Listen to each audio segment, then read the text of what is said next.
All right. Greetings, everybody. How's everybody doing today? Good morning, good evening, good afternoon, good night, whatever time it happens to be. Hope you're having a great day. We're going to offer something unique today. If anybody who joins the channel wants me to take a look at their account together with the stream today, just send me your ally code and we'll get as many people reviewed as we can.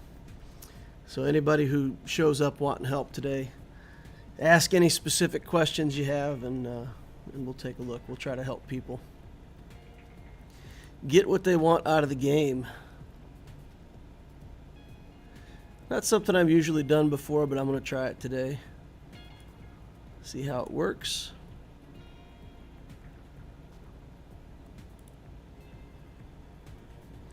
So let me know if you got questions or anything you want me to take a look at in your account.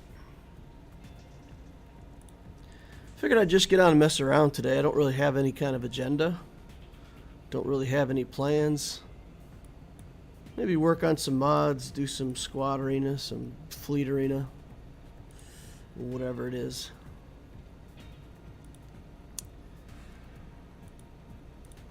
We're in payout time for our squad arena.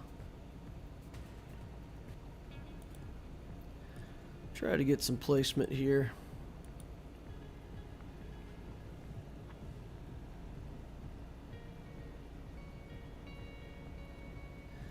These clones have been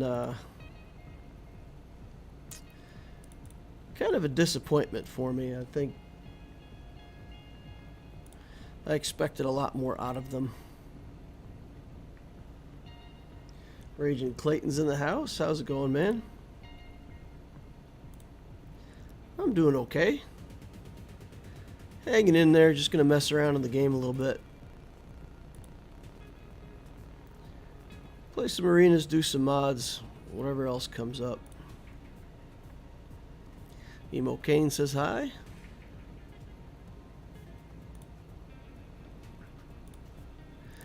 Lots going on in the game right now, though, huh? Really, feels like there's some pretty significant changes going on that are kind of changing the direction of the game, maybe even the direction of our account building a little bit now.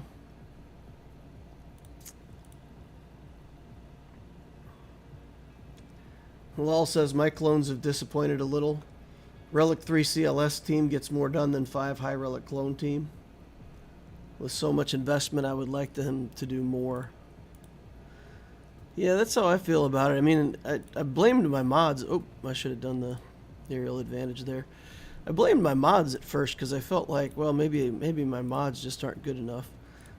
So I've been able to improve my mods a little bit over time. And they still, I mean, they do okay. But it feels pretty mediocre, you know? Maybe I need more damage mods, maybe more relic levels on some of these guys. I don't know what it is, but I mean, I've fought against clone teams that feel like they're doing pretty good. These guys seem pretty lackluster. And I'm trapped behind a Malak team. I thought I'd be able to beat the Malak team in Conquest. And I don't know, for whatever reason, I can't get past it. And the clones can't beat Malak. They just they just stall out against him and he kills them all in Conquest.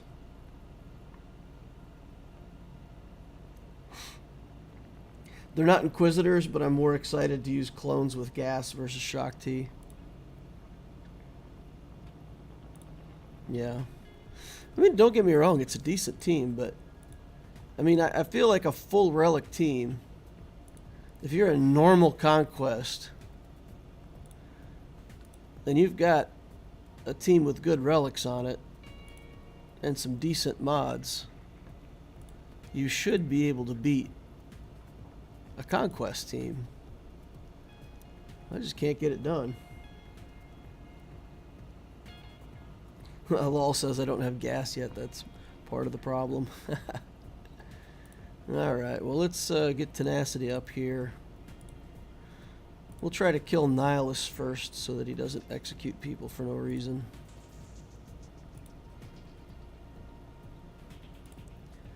Alright.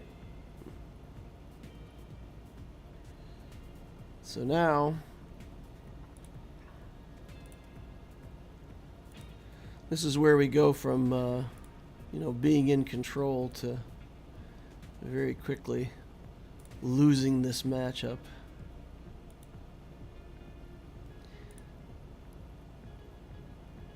Okay, sacrifice is in. And now everybody gets feared. And we lose. See, look at this. I mean, we're hitting him with clones that already have the sacrifice on them. And we can't get anything done. Ah, I should not have hit Malak there. That's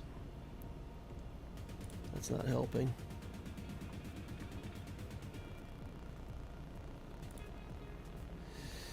Okay. Still can't get past him. More fear.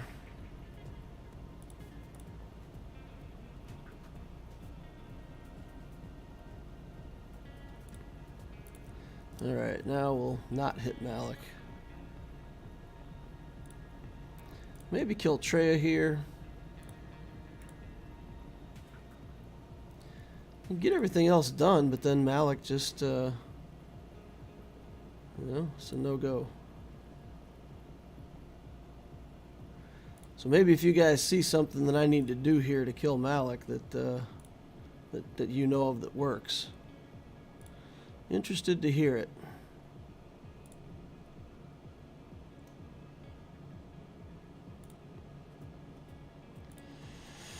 Herald advantage does nothing. So I pretty much, you know, I can beat the combat and then I just sit here and lose to Malak. I've tried beating him first also.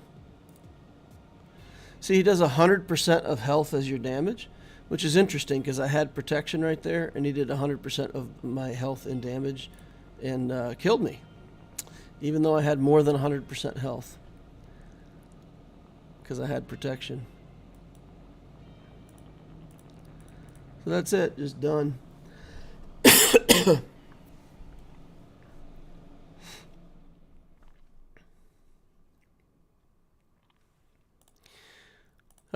We've got troopers that we've tried. We've got a Padme team that's not good enough.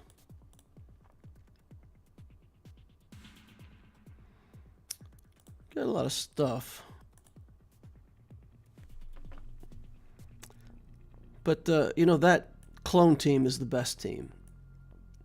And then I've got a team that I used with troopers, and then I put Invader in the 5th slot for the troopers. And that, it's gotten close a couple times. I can get Malak killed sometimes in that team. So I figure if I just flail against it enough with those troopers, I'll, you know, get lucky. I've been watching the shops trying to see if I can get a speed boost. Because I feel like maybe if I could get a speed booster out of here. Hey, there is a speed booster in here now. 16% speed. I'll buy that, put it on. We'll go ahead and throw down some crystals to refresh our energy here. We'll put the speed booster in there. We'll put this 44% protection in there as well. Why not? Any extra protection might help. The tether, the ability block, is one that I've used to get through quite a few battles, but it doesn't work on the Treya, because as soon as they start their turn, they clear the ability block anyway. So it doesn't even matter. So we'll put Vader in the trooper team. See what we can get done there. Jack Sermon says, hey DL, it's been a while. Yeah, sorry I missed my streams last weekend, guys. Had some stuff going on that I had to take care of, so here we're going to try to kill Treya first, because we don't want to have to deal with her shenanigans with the isolates and stuff. Okay, and we're actually going to do this on Vader first. Okay, let's do Force Crush here, and then try to zap Treya out of here.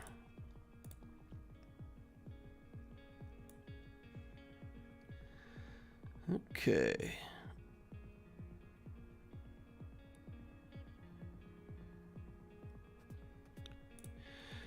Let's see.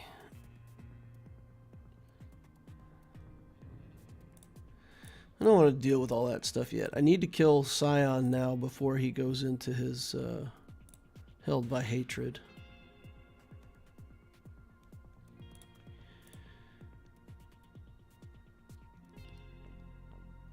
Now we got to come over here and start doing armor shreds, and that'll give him taunt. And then from here it's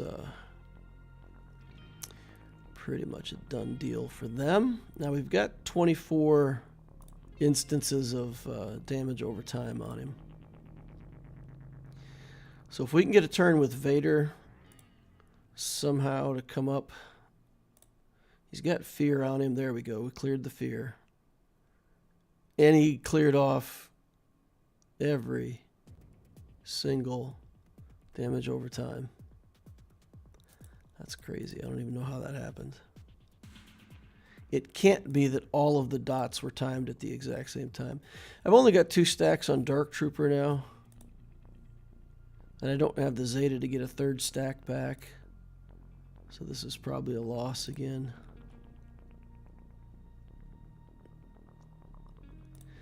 We got to try to get Malak dead before he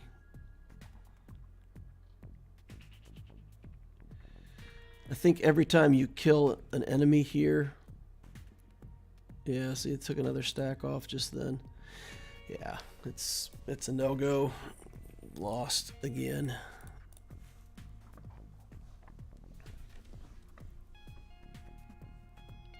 What are your data cards? My data cards are pretty horrible. We've got a Vitality, Amplify Agony, a most basic level of Accelerator, Ruthless Swiftness, Agony here again, and Defensive Formation. The only other ones I have are Power and Potency Calibration, which isn't really relevant. I mean, I could put the Potency Calibration on, but it's not really going to help me here, I don't think.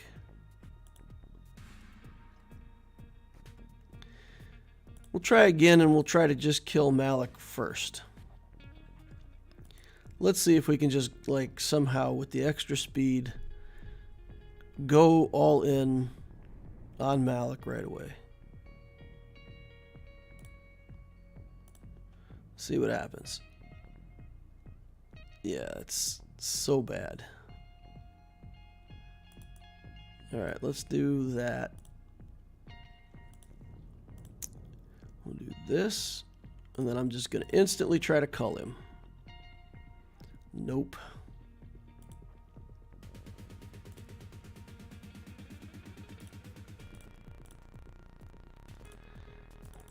Gotta click back here on Savage. It won't. I can't get the. I guess I already hit Savage. Never mind. All right. Just punch him again.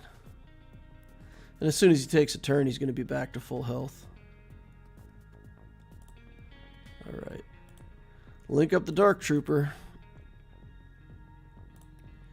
And then we're going to try to do a mass assist here on Malak and get... Yeah, look at this.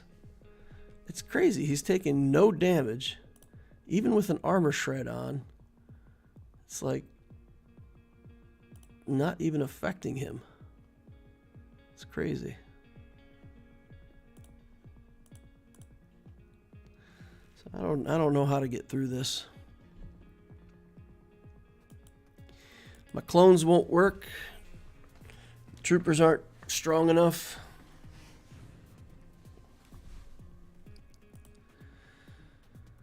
Don't know what to do. Stuck on Zone 2 in Conquest. That's terrible.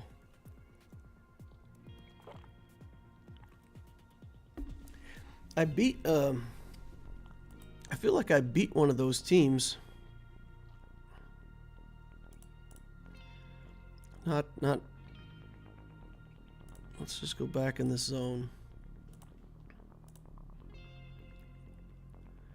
Yeah, no Malak in that team, but it had a Darth Revan.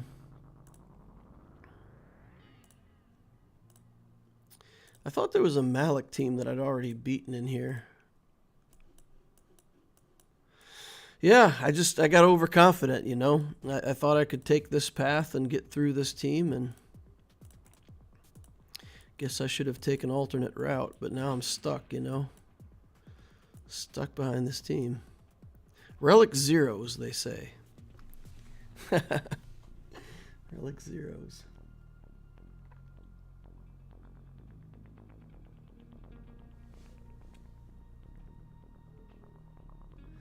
That's based on Malak's health? No, not your Toon's health, I think.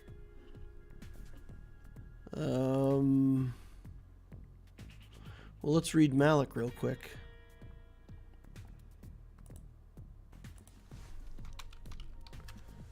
I thought Malak was, the life drain was equal to...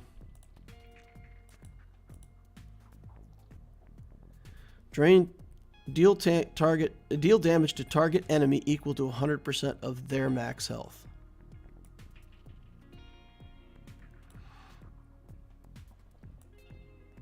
Yep, at max stacks, bonuses are doubled. So yeah, that should drain you for 100% of your life. So it's really annoying when your life bar is at 100% and you have protection and your character just dies. Like, I don't understand how it is that Conquest Malak does over 100%. You know, he doesn't stop at 100%. He's like, yeah, 100%'s not enough. So let's just go ahead and finish it off.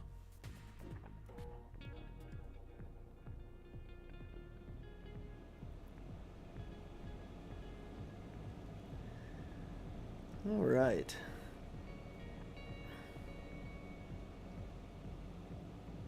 Do I need to send you my info on Patreon for a review? No, we're going to review some people. If people have sent information, we're going to go ahead and look at some accounts. Let's see if anybody... I saw one posted in the... I don't see anything over on Discord yet. Okay. Does he get some BS from getting dots? Maybe you need to take that disc off. Well, the only chance that I have to kill Malak, honestly, the only way that I've killed him so far is to load him up with dots and have Vader take a turn before he gets rid of all the dots, and I can cull him out. So I need to get a bunch of debuffs on him, get Vader to take a turn, and cull him out. And then that's worked. That has worked for me a couple times. But then I get Malak gone, and I can't finish the rest of the team because Traya isolates the Vader and then hits a Dark Trooper with one of those... the lightsaber toss, and she takes off 3 instances of Dark Trooper with one lightsaber toss. It does so much. It kills him, and each instance of damage off of that lightsaber toss takes away one of my stacks.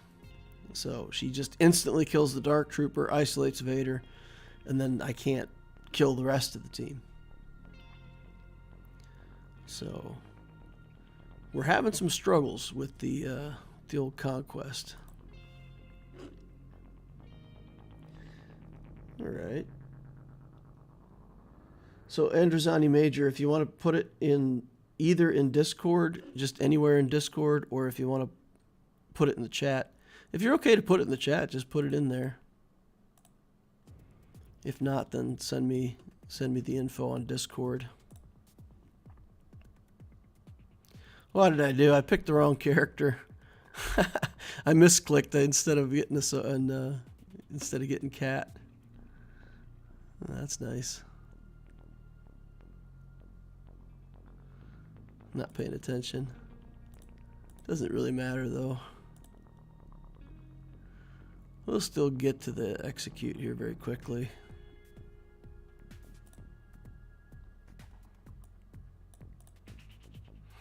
Get counterattack going for like 2 seconds.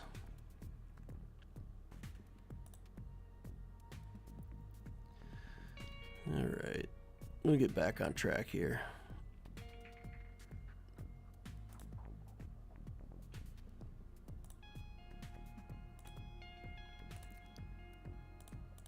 Then we'll just put it in auto and we'll let the computer figure it out.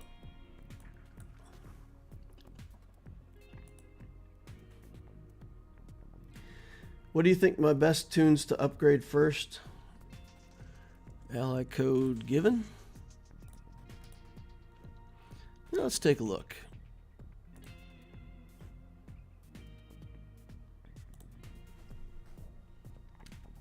$258. 576. 656. All right. 4.2 million. Don Tallow. Make sure I got the right ally code. 258. 576. 666. So what do you think my best tunes to upgrade first? Take a quick look at ships here. At First Order. The pilotless ships. Gotta farm your pilotless ships. Everybody needs to get all of these. The BTL, Vulture, Hyena. TIE Bomber, finish it out to 7 stars. Those ships are so good. They're so good and they're for free. You know, I mean, they're not for free, but you don't you don't have to also build a pilot to make them better. All right, so this answers one of the questions as to which character we should work on first. And that is to say, you know, get your Grievous going. You got a Malevolence, 5 stars. No reason not to get that Grievous to a higher level.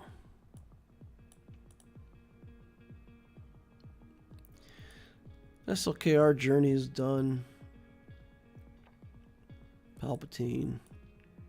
Bosk. Okay. So are you actively working on the Executor journey then? I don't see Piet being super high relics. Where's Piet? No Piet.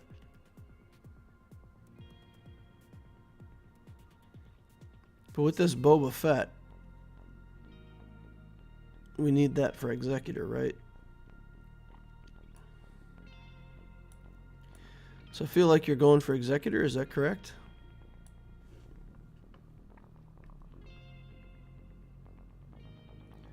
I'm way behind on chat.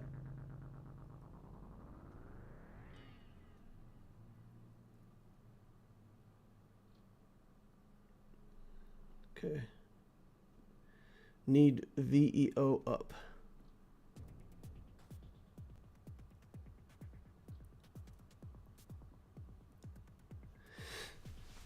Alright, try Padme lead with Jedi Knight, Anakin, Echo, 5s, and Rex. Yeah, still going to struggle against the Malak, though.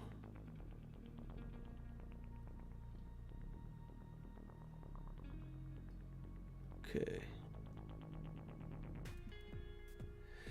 Alright, I don't see any response from him.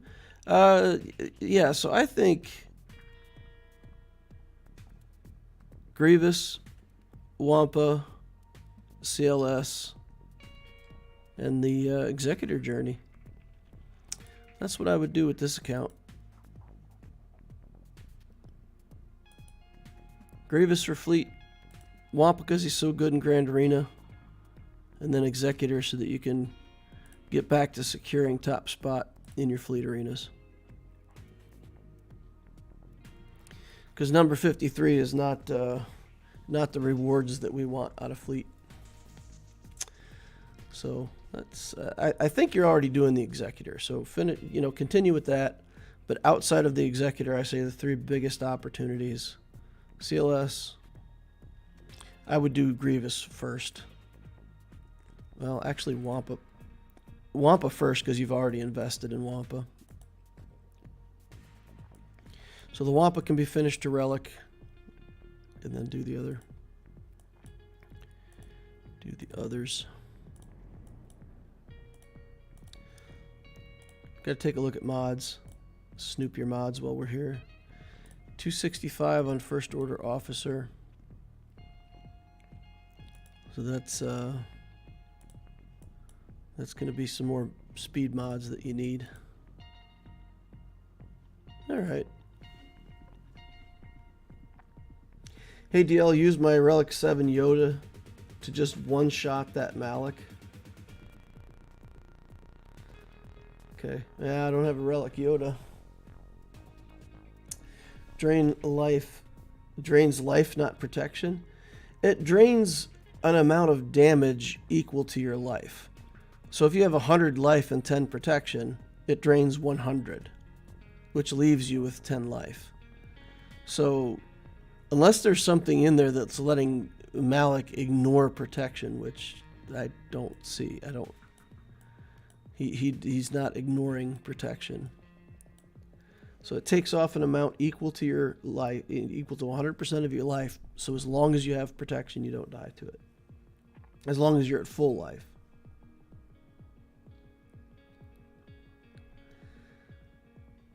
I don't have any problems with the Relic materials except the Zin Biddle cards.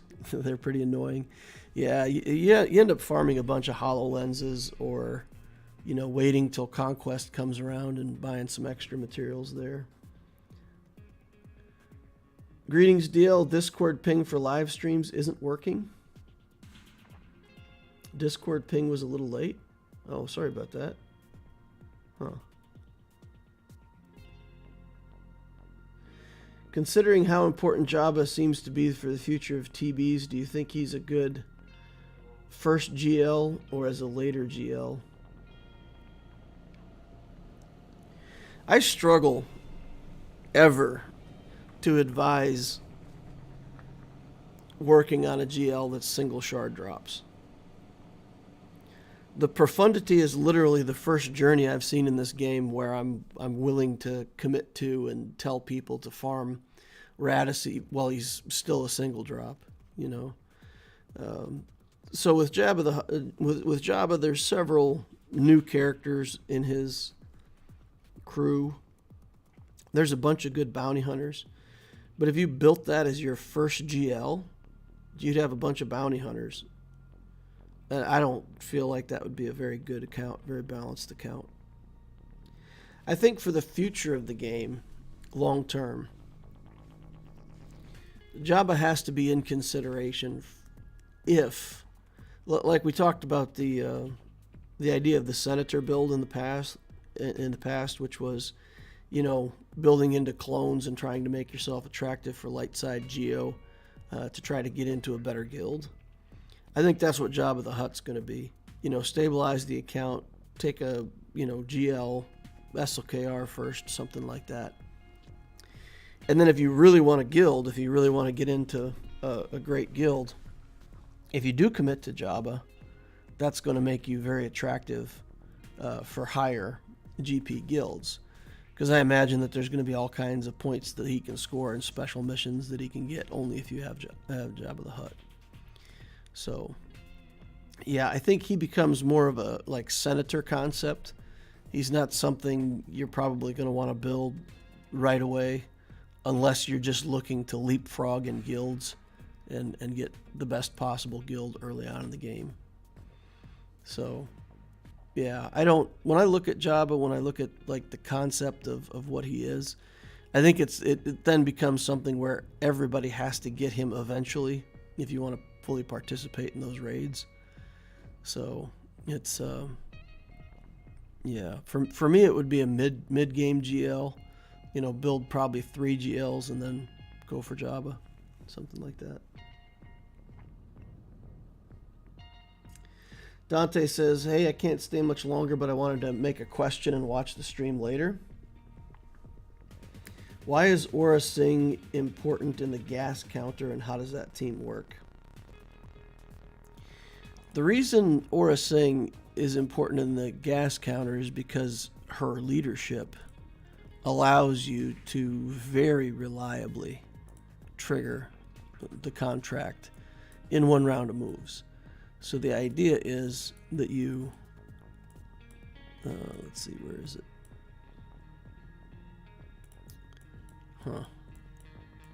Where did I put that team?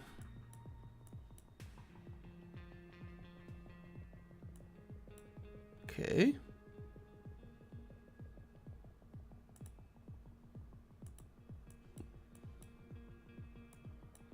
I don't know where I put that team. I put it somewhere. Build this soon. There it is. There it is right there. So Aura Singh's leadership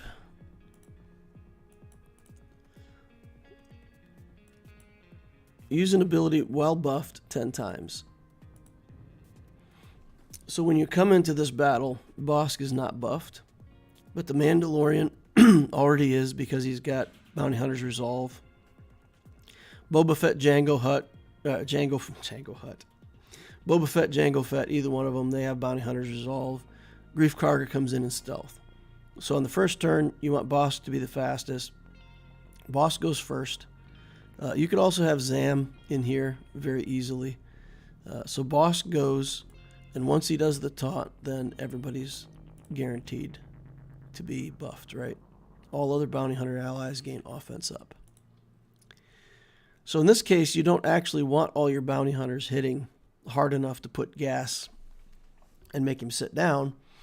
What you want to do is you want to have this team timed out so that Bosk taunts, then Grief Karga calls a mass assist, and it'll be 1, 2, 3, 4 buffed characters taking a turn. Bosk will get his turn. He'll go with the net. You'll have 1, 2, 3, 4, 5 characters taking an attack. Then Fett goes, or Aura Singh goes, or however you have the team timed.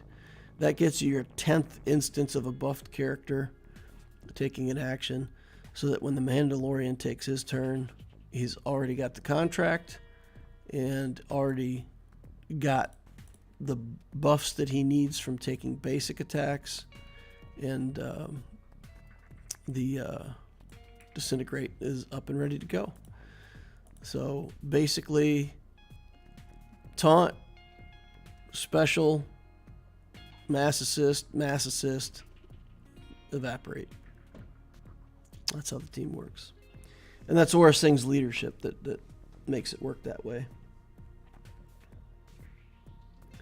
Bought the Hyperdrive bundle recently and now have all Executor Rex done and crystals to 5-star it.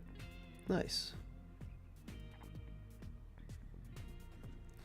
All right, we got another number for accounts here.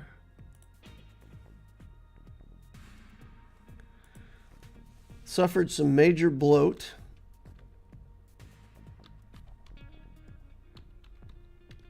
Early on. Currently on Lord Vader journey, planning to do Executor, then go into CLS and then C. What are your thoughts? 4.5 million. Revan's, well, Darth Revan, Jedi Knight Revan. Looking for Malak. Ah, there's Malak. Okay, so we're working on a Malak relic at some point, I assume. Going for Lord Vader as the first GL, huh? Well, the Bad Batch are pretty good. There's some respectable stuff that you'll get out of the Lord Vader journey. The thing that's scary about the Lord Vader journey, once you get him, it's amazing how much worse that team is until you get them at high relics. So you need like a Relic 9 Lord Vader, a couple tanks that are at least Relic 7 or Relic 8 or 9 if you can get it. On my main account, that team did okay. And then when I got like a Relic 9 and a Relic 8 tank and Relic 7 Maul, it started getting some pretty good holds. It started holding pretty well. But yeah, you gotta take the relic levels up into the stratosphere on that team. That's the downside to the Lord Vader team. At lower GP, it's probably fine to not have all those relic levels. Your fleets look a little bit small for your galactic power. Just got the malevolence, huh? Okay. All right, so Lord Vader, Executor into CLS. I like that part, but then C is a no-go for me. Once you've got Lord Vader and you've got your Executor, you really need to go for a light side galactic legend. Rey, JML. You can do Kenobi. I don't know what your access to Cat looks like. You're over 4 million. You are able to do the Proving Grounds. So maybe you can get to Cat.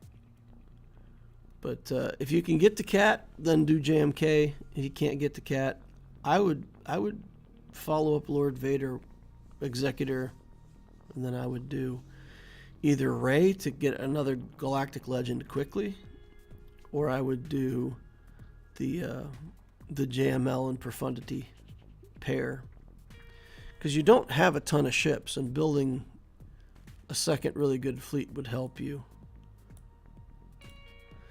And again, fleet's not just about Grand Arena, it's also about fleet arena placement. It's also, you know, we've got a new territory battle coming up, all that stuff. Having a big light side fleet is going to help you there. Yeah, but I might do Lord Vader, Executor, and then grab Rey. I actually think that looks pretty good to me. I know a lot of people don't like Rey, so if you believe the hype and you don't like Rey because people say that she's bad, then don't build her. But that's what I would do.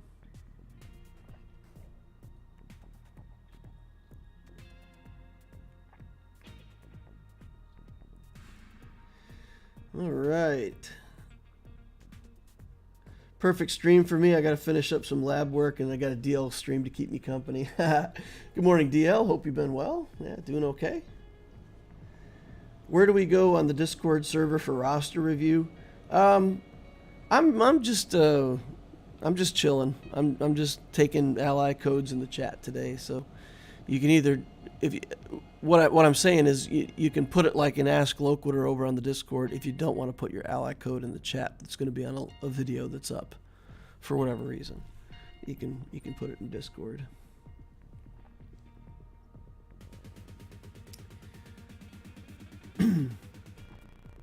How's it going? Love the stream. Got a question. I'm level 70 trying to stay in the top 50 in Fleet Arena. Lots of new hyperdrive players though.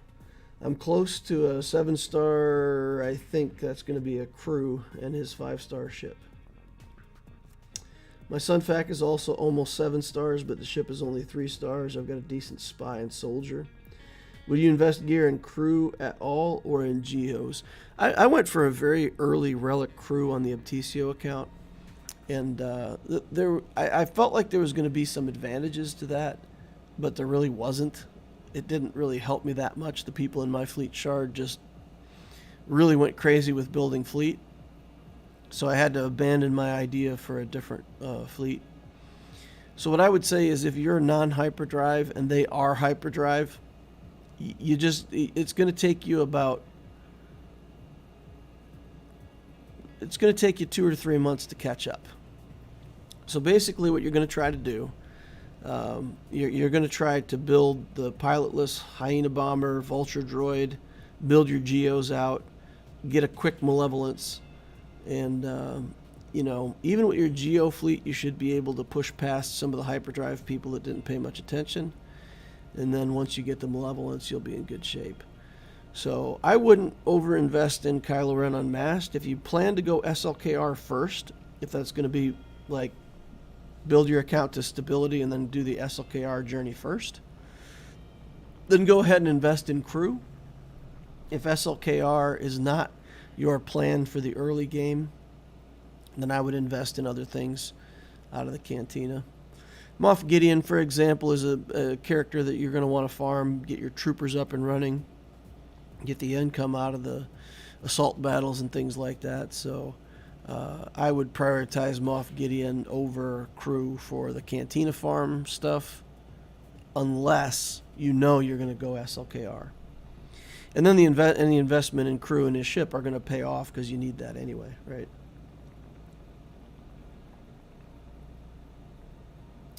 Did we ask your thoughts about Jabba Journey and the potential need for the future in TBs? Yeah, we talked about that a little bit. Yeah.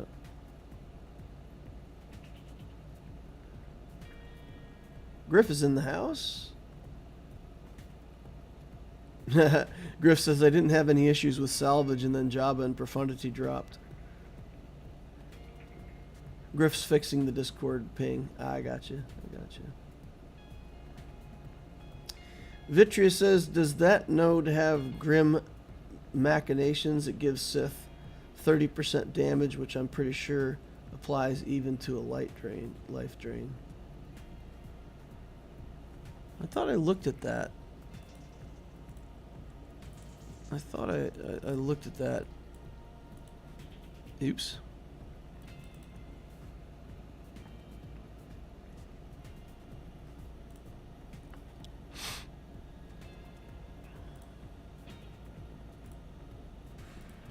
Yeah, grim machinations.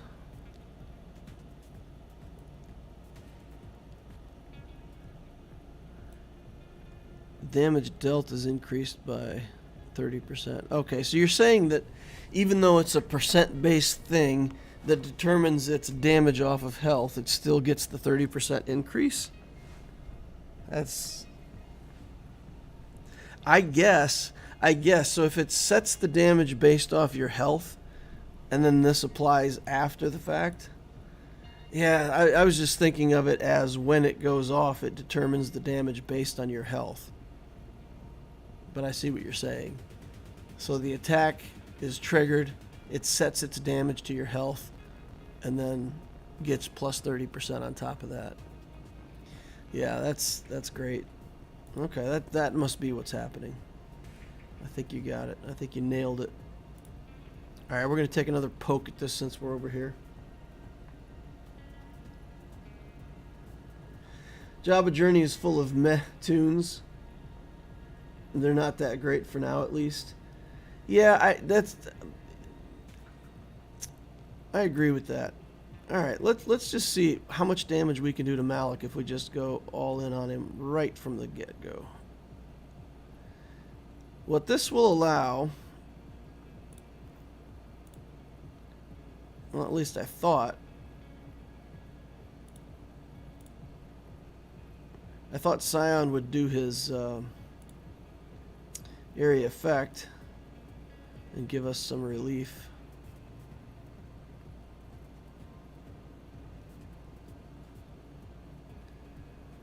Can we get rid of Treya? I don't think we have enough damage, but oh my goodness. That did absolutely nothing.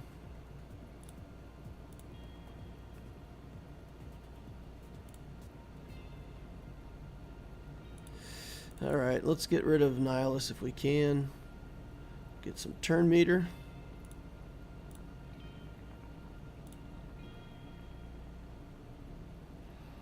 Okay, 2 down.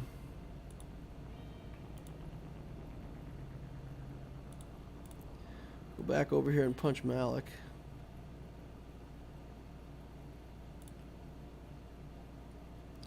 No crits. And we still got the fear. Invader's isolated.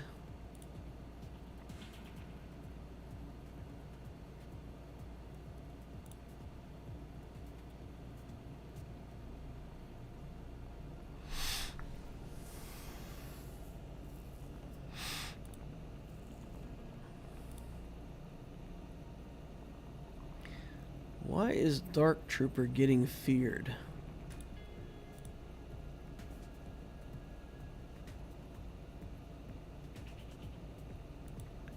No crits and he's getting feared somehow.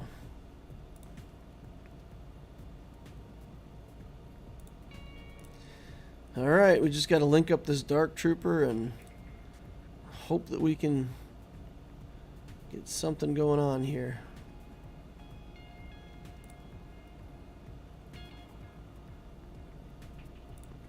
More armor shreds. Can't do the mass assist because everybody's got fear. Another stack removed from Dark Trooper. Just need to get Vader a turn while he's got stacks of damage over time on him. Alright, get some more stacks on him if we can. Vader's ability blocked. And Vader's feared. Let's do this so that he has to get the fear off of Vader. Whatever he does.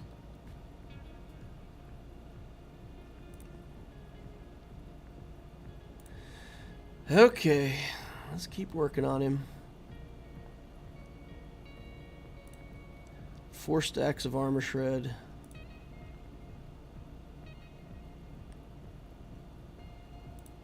Alright, send the Dark Trooper over. Hope that we can get something done here. Come on. Come on.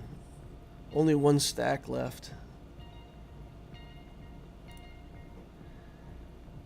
The Vader's gonna get a turn here, right? Let's put this over on him to soak. Do Merciless, Force Crush to get some debuffs, and then try to cull him.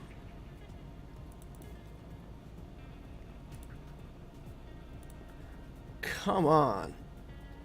Got it. Got it. Got it, got it, got it. We did it.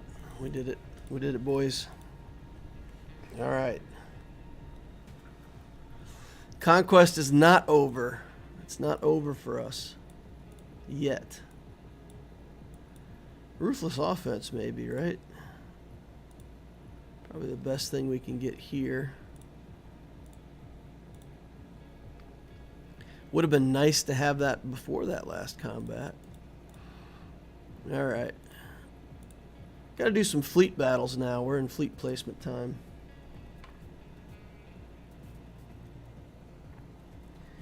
Catalin Siuka. Hi all. Love you, Loquitur. Hey, love you too. I love everybody. Alright. I unlocked Ray today straight to Relic 7. Man, did that feel good just clicking upgrade again and again. Nice. Tyler Holt says, I'm thinking probably planning on doing the Jabba journey as soon as his marquees are double drop, but until then, just so much more to work on. If you're willing to take the long route on Jabba, let's say you're doing a journey right now. By the time you finish that journey, the marquee characters will be farmable, and you can start single farming them. And if you're just not in a hurry, you'll have them singled farm in 7 months. So once the characters are farmable, I mean, it's not out of the question to go for Jabba. But I would do it while I was doing something else, you know, give myself time to build up those single drop shards.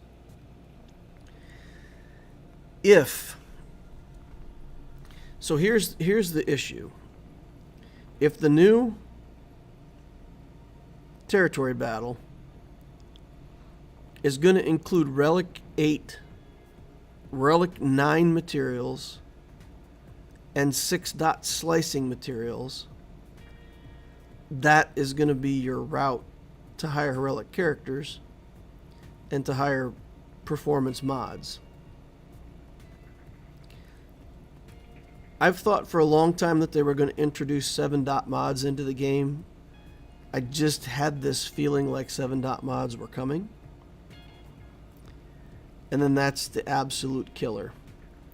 If the 7-dot mod slicing materials are in that new territory battle, and that's the only place you can get them, then building Jabba the Hutt might become one of those, roll your eyes and, well, I've got to do it and I've got to get into a guild that's good enough to be doing that territory battle.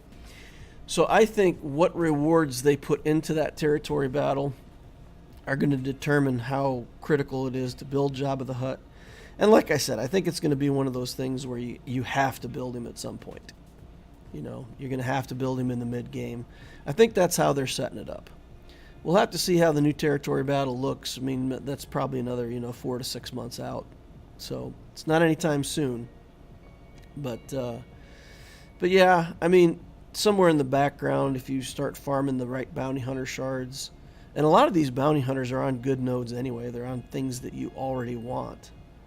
So it's not that bad to farm some bounty hunters and just start sticking your toe in the water to be prepared.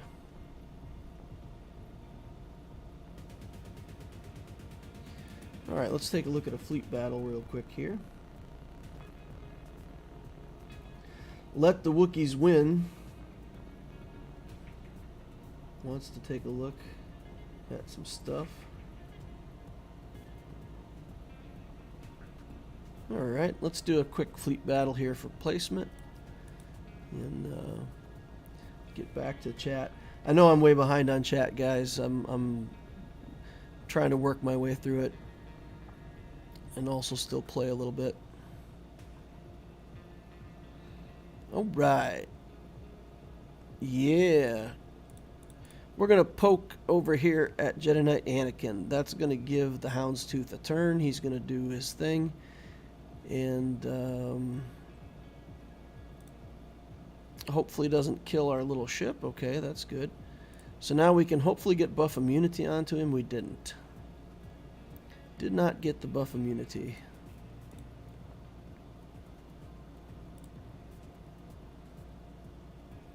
That's inconvenient. We'll stun him so he can't get rid of the buzz droids right away. And then we're just going to try to go all in on this Houndstooth while we've got buzz droids on. Oh, it got the retaliation going. Okay, well, let's switch tactics then, see if we can kill a different ship.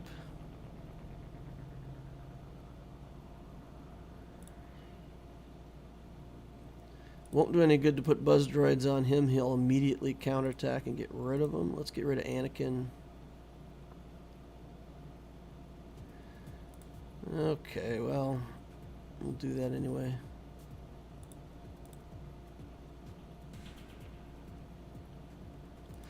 No reason to do the area effect. We can't get another little ship anyway. Okay. Alright, retaliation's gone.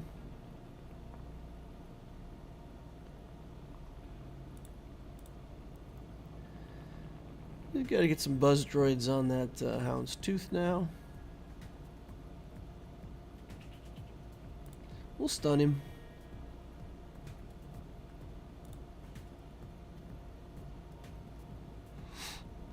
Alright, no buzz droids available.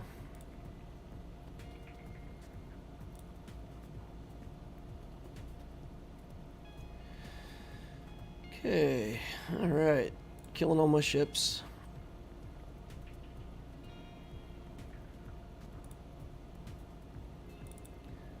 Let's call this in for now. Kill that 5s.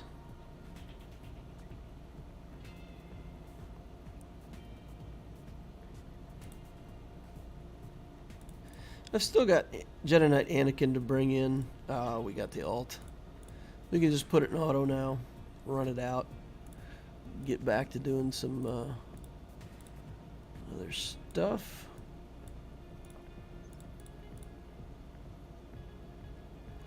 Once we strip off the protection from Houndstooth, it's over. Placement battles over here are going to be pretty easy. I'm already at 3rd place. Really surprised nobody knocked me down.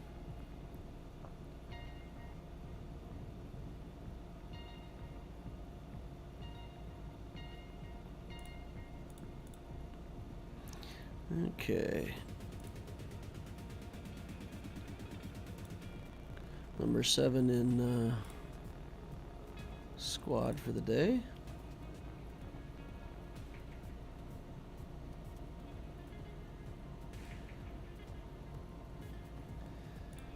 All right.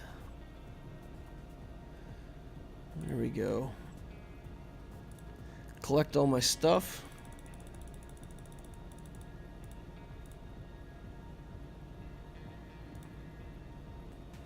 Collect it over here on Obtisio 2. I'm not going to change the screen for that though.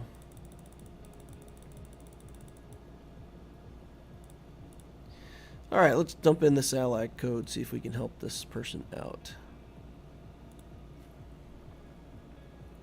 148 for 4.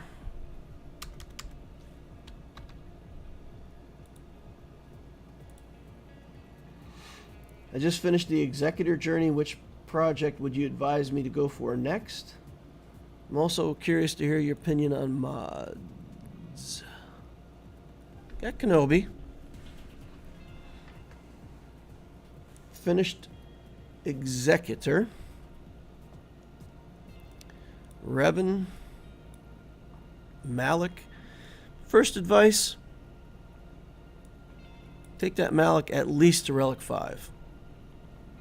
Relic 5 or Relic 7. Malak is such a good character. He's so much better with a few more Relic levels on him. You won't regret the materials that you spend getting him up. Really, really worth it. Like the Qui-Gon down here, not worth doing many more Relic levels on. The Malak, definitely worth it. Got a Maul in here. That's nice. Got Cat. Gas.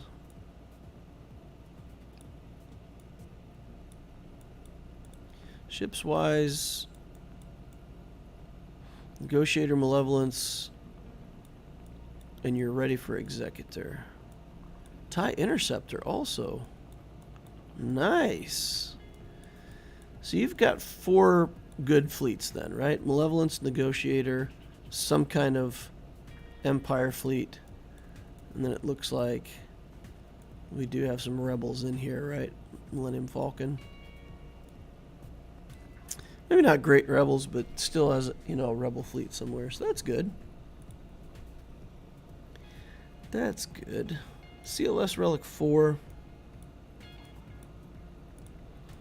How do the rebels look overall?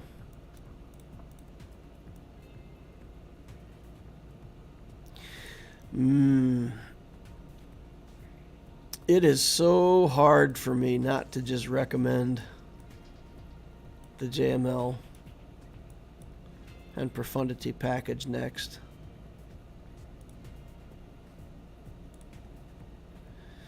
Because you're in good shape, right? You've got a GL, you've got good stability, you've got teams, you've got ships. What you need is more Galactic Legends. You've already got started with CLS.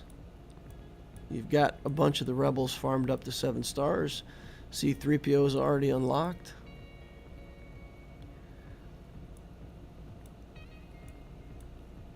Wampa's here. So, I mean, Hermit Yoda is probably manageable. Rebel Officer Leia Organa must be manageable for you. I don't know. It would be really hard not to do JML next on this account. JML and Profundity.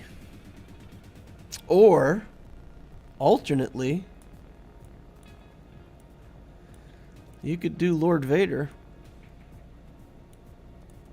That journey has quite a bit of synergy with what you've already got. You've got clones.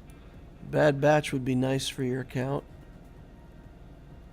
If you wanted to go straight into Lord Vader, you could do that too. Lord Vader's interesting in his journey because he has a dark side GL, but you get a lot of light side stuff on the journey. So it's helping in light side territory battles and stuff like that.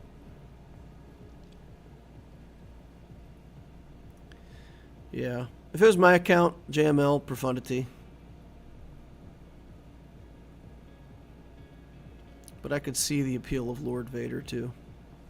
Alright. Want an opinion on mods? Cat. Fastest non-GL character. 358. Woo! Speedy Cat. 357 on Revan.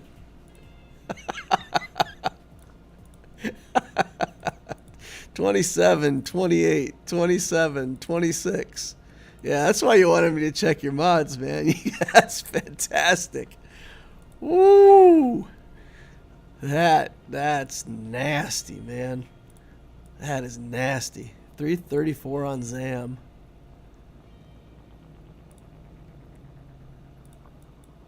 And 330 on Bosk. Look at this, guys. It just keeps going. Holy cow. 324 on Bastila. You have done a fantastic job with your modding. 322 on Rex. Still going with characters that have great mods. Look at this. Look at this.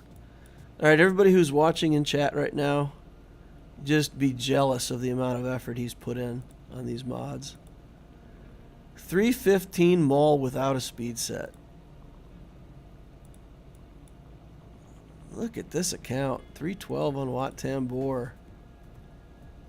Where do we run out of 300 speed characters? 309. Still going strong on Shak T. Piet. 296. So we're here. Yoda's the decider. Yoda, yes or no? 302. Okay. Wow. So 3 and 9. 12. 12 characters over 300. And the characters that are up top are just fantastic. Like this top row is just... These are endgame mods. These are like 10 million GP mods. Great job, man. Holy cow. Holy cow. Woo!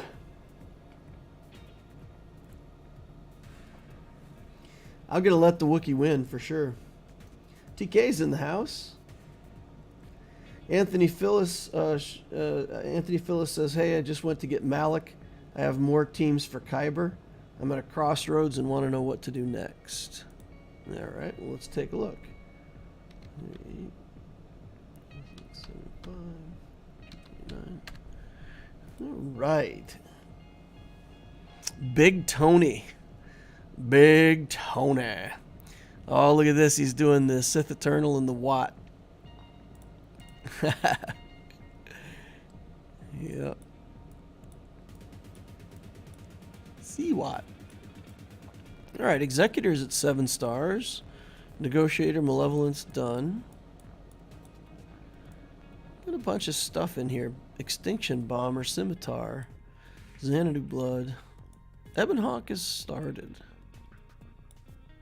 Geos are in. Pilotless ships are all in good shape. All right. 1 GL with C. And then a bunch of stuff. Got Gas, Malak, CLS. Wampa's in the house.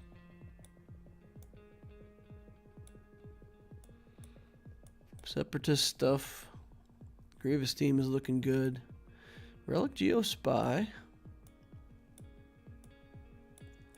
A bunch of stuff that's already finished out to gear 11 or 12. All right. Hey, DL, I just went back to get Malak, and I have to have more teams for Kyber. So here's the problem that you're going to have at Kyber, or at least what I've seen. A lot of these battles just come down to where people put their GLs.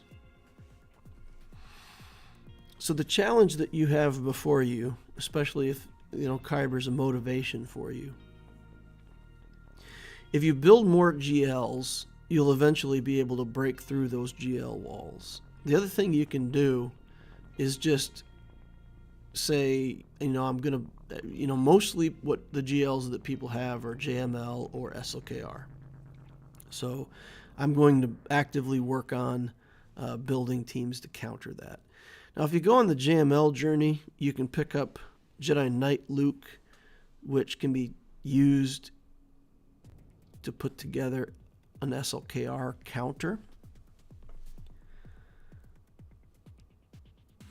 So that's the issue. That's the issue. Once, well, or at least that's what I'm facing on my Loquitur account, right? Because we're 4.7 million on the Loquitur account, 2 GLs, and we just keep facing people that have either 2 GLs and a bunch of stuff, or 3 or 4 GLs, and it's been hard for us to hold Kyber. What would I do next with this account? JML does look really good. I would probably go at least into the Jedi Knight Luke journey, try to make that SLKR counter team, and then pick up Jedi Master Luke as another GL, and then potentially look at, I don't know if you've got Cat or not, but if you could get Cat, you could do a Padme team. I had pretty good success countering JMK with Padme Cat. But you definitely have to have the Cat in there. And it doesn't use Jedi Knight Anakin, so it allows you to use your Padme team with Kenobi, Ahsoka, C-3PO, and Cat. And you can beat JMK teams with that. JMK Cat teams. So I would take a look at that. If you can get access to Cat, that would, JML definitely looks like your best route. Yeah, I don't see Cat in here yet. But that could potentially get you 2 GL counter teams, something for JMK, something for SLKR, which are often things you're going to see on defense. And then you do get 2 GLs with C and eventually the JML. That's what I would do.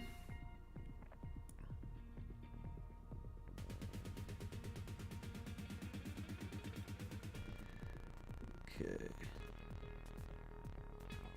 See if I can get caught back up to where I'm at on chat.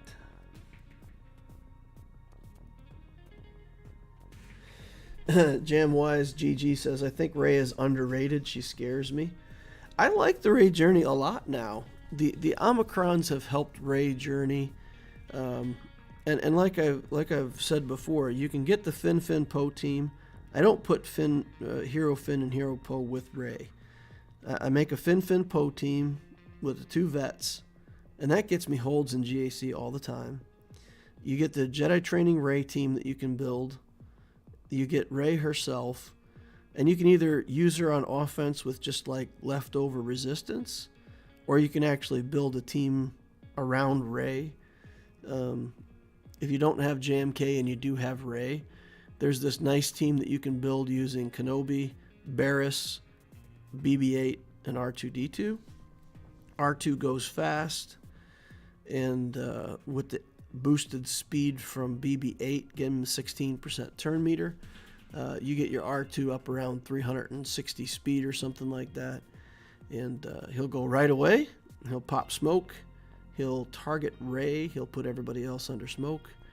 So if people use a JMK counter and they're not familiar with it, it puts everybody under stealth except Rey, and then their Cat doesn't have anybody to execute. It has to use that skill on Rey or not at all and save it. And that buys you 2 turns, and Rey gets to the ult, and it's really super annoying. And you can't kill Rey because Barriss Zeta makes it really, really hard to kill Rey. So it's a little gimmicky team, but you're only building good characters, right? You're building characters that you want anyway. BB-8's good, R2's good, Kenobi you'll have, Barriss is a good character to Relic. So, I mean, without too much effort, you can get 3 teams out of that journey, 3 really good teams for GAC. And, later if you get JMK and you want to take the characters out and, put them with JMK, then you can do something else with Rey. And she's a monster in Conquest. She is an absolute beast in Conquest.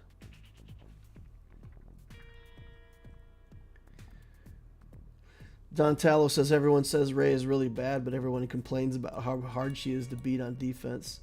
I think it comes down to if you have a purpose-built Rey slaying team, you just go in there and you beat her with that team on defense. Datacrons, of course, make that a different equation, but that's the way it is with Rey. I mean, if you have a team that's dedicated to beating Rey, it's not so hard to beat her.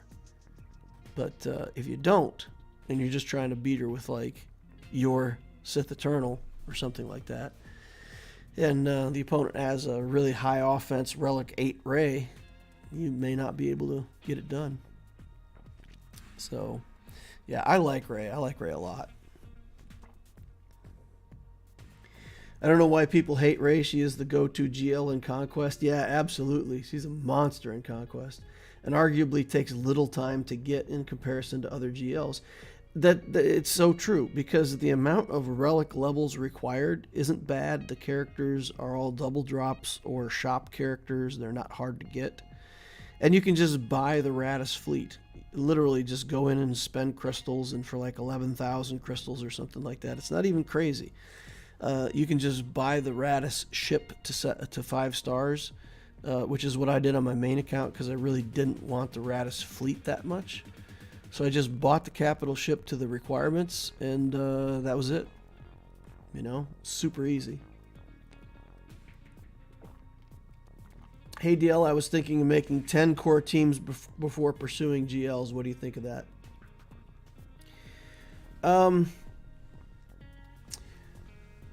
So theory crafting, if you said I'm going to build 10 core teams, and I'm going to take all 10 of those teams to full relic, then I would think you were missing an opportunity.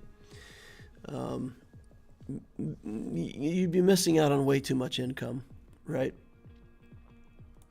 On the other hand, if you say I'm going to build 10 core teams, and it's going to be Bounty Hunters, Empire, Rebels, Galactic Republic, Clones, and for, 1 or 2 of these teams, I'm going to take all of them to relics, and, maybe for the Revens, I'm going to put 2 relics on each team, and I'm going to spend a year building my account, and then move on to GLs.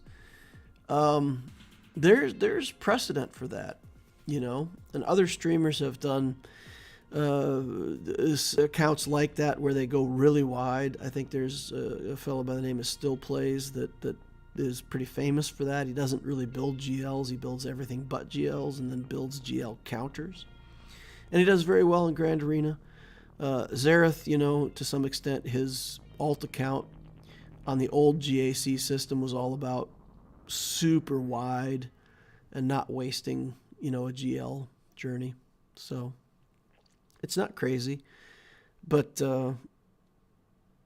because of the way the game plays, light side territory battles, Conquest, some of the galactic challenges, if you have a GL, those things are achievable. Where sometimes if you don't have a GL, they're just not. So my feeling is stabilize your account and go for a GL. You don't want to hit 4 million galactic power get into Conquest and have no GL teams, it's going to make hard Conquest just too hard. Teams like that Malak team that I just got stuck against and had to flail on for 10 tries to get through. That, if you're doing that in hard Conquest instead of normal, you need a team to get through it.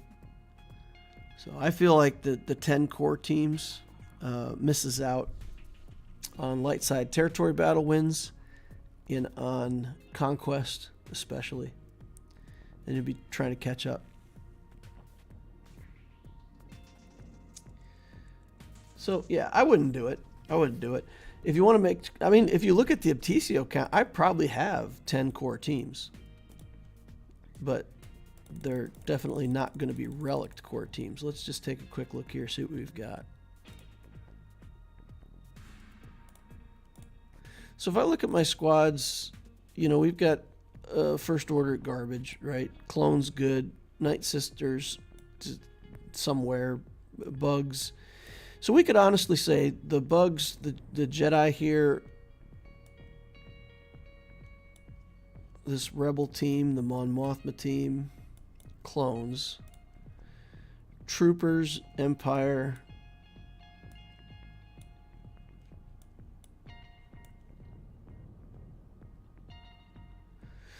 so you could say that I have 8 core teams built. There's other teams in there that are kind of garbage tier teams, but you could say that I have 8 teams built, right? Vader, Troopers, Padme, Qui-Gon, whatever you want to call that as a team, Mon Mothma, and then the defensive teams with the Troopers, the Geos, and at least this Rebel team. Maybe 7. 7 teams that are good enough to be called, teams. I feel like I miscounted somewhere. So 7 or 8, right? But certainly not all relic level teams. And I'll have 8, right? By the time I get my first Galactic Legend, because we're going to build out teams with this Radis. We're going to build a Dash Rendar team. We're going to build the Radis team. So we'll get 2 more teams from the Profundity journey. Yeah, so I'll have 10 teams, but they won't be all relics. Hope that makes sense. Hey DL, I didn't go for a GL first, but got Executor. Yeah, that's fine. Do you think it's fine to hold out going for a GL and build Conquest teams? I'm currently going for CLS, Padme, JKR, and after that a GL.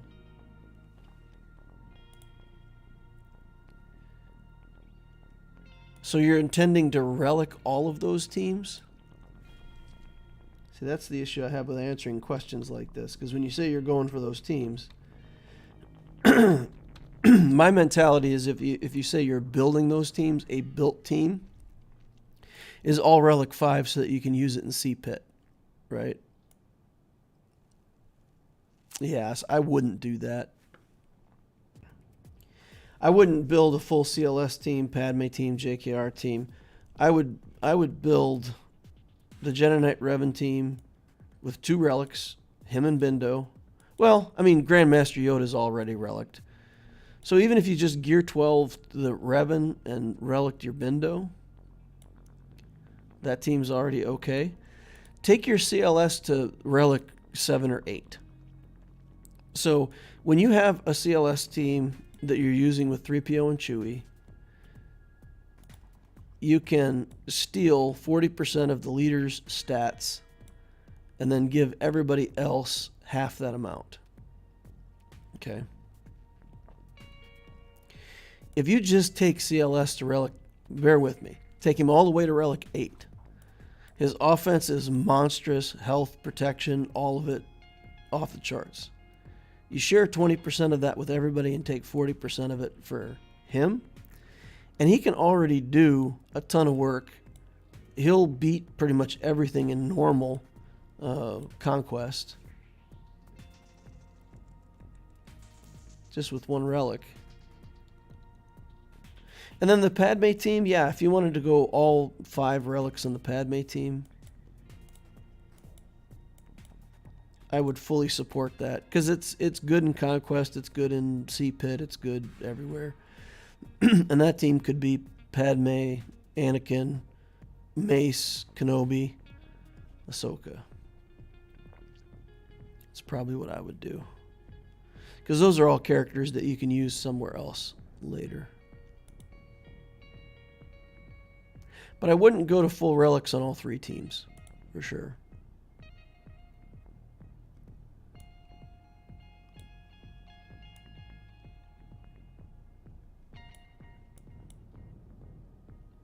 Unless, of course, you want your first GL to be JML. Then it would make a lot of sense to relic the Commander Luke team instead. And in that case, I would relic the Commander Luke team and not the Padme team.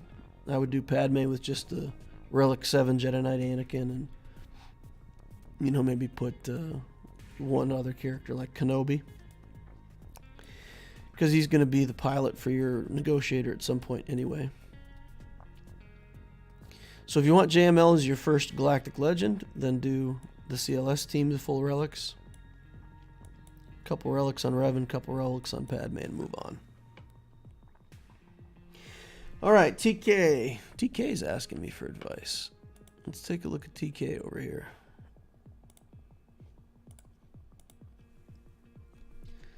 Nine, 5, 4, 5, 2, 1, 5, 9. TK's hitting home runs. 5.5 million galactic power now. 2 big GLs, I think, still. Yeah, 2 GL. Well, Malgus might be a 3rd GL. Might count as a 3rd GL. Alright, so ship advice on priority of ship farms. Mostly Sith and Empire ships. I'm farming Oot Rider, Kylo, Mando Shuttle, Kylo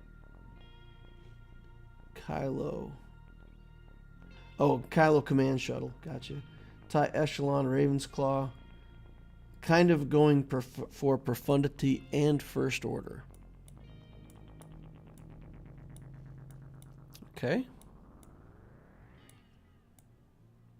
So my ship advice then is going to be don't build the 2 Rebel fleets right away if you're going for Profundity. So if you're going for Profundity, build up the Profundity fleet. And actually, I mean, on my Loquitur account, if you look at my Loquitur account, that's more or less what I'm doing right now, right? If you go to Farmer Brown here, we're farming up the requirements for Radis that we need, but we're also picking up Hux as the captain of the Finalizer, Admiral. We're farming the shuttle here on Scion's node, right? So we're basically doing the same thing. I'm doing the same thing that you're talking about doing. And then every day when we farm fleet over here, we're also farming this TIE Echelon. Got it 27 out of 100 now. So I'm building up the First Order because I want to qualify for the Finalizer event. I plan to build the Radis, build JML, and during the JML build, I want to be doing the Finalizer event every time it comes up. You know, I want to be able to do this kind of free and get way ahead of the Finalizer event and like never have to spend crystals on it. So I'm not planning to build the Finalizer out to be a great fleet, but certainly picking up all the ingredients in the background. And I don't know how good these ships have to be to do the Finalizer event. I have the feeling they have to be decent, but you know, maybe getting the Echelon in there with some, you know, Gear 12 crew or a Relic crew even if I need it, and then just, you know, some other ships that are in good shape.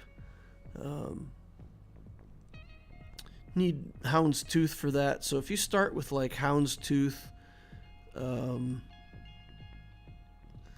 you could even start Echelon, Shuttle, Silencer, bring in the Hound's Tooth as a first reinforcement to have another tank. So I think we could get through that event with relatively low gear. I'm banking on it. In fact, I'm banking on it. So the advice on ships, yes. Simple answer, TK, yes. But I wouldn't work on the Raven's Claw and the Profundity at the same time. Because the Raven's Claw is going to end up being the home one ship that you want. The Profundity is going to be the package of basically the Millennium Falcon, the pilotless tank, the Outrider, and then the 2 Phoenix ships. And from what I've seen, those 5 ships are already enough for the Profundity to beat almost everything. So yeah, I might hold off on the Raven's Claw. If you have the capacity to farm it, go ahead and farm it, but it's not necessary.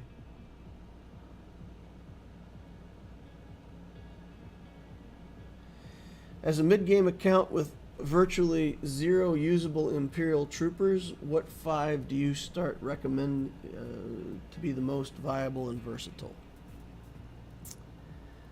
Okay. What I would recommend, probably going to seem odd to you. I'd recommend farming this.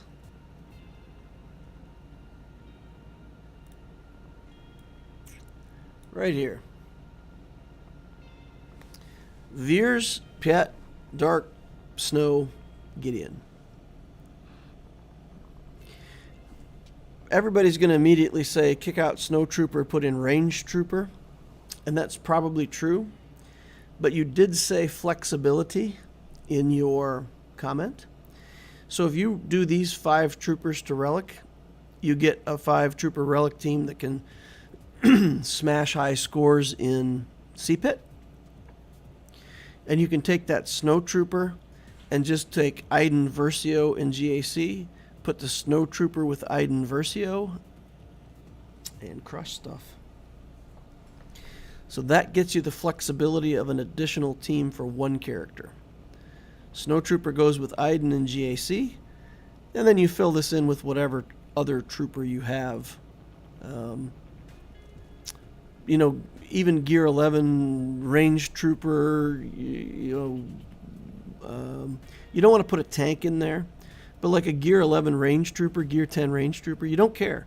The opponent's never going to get to take a turn, right? You're not going to let your opponent have a turn, so it doesn't matter what the gear level is on that 5th trooper, and Range Trooper drives the turn meter train. So, yeah, heck, 4 stars and whatever. Run it out. That's my thought.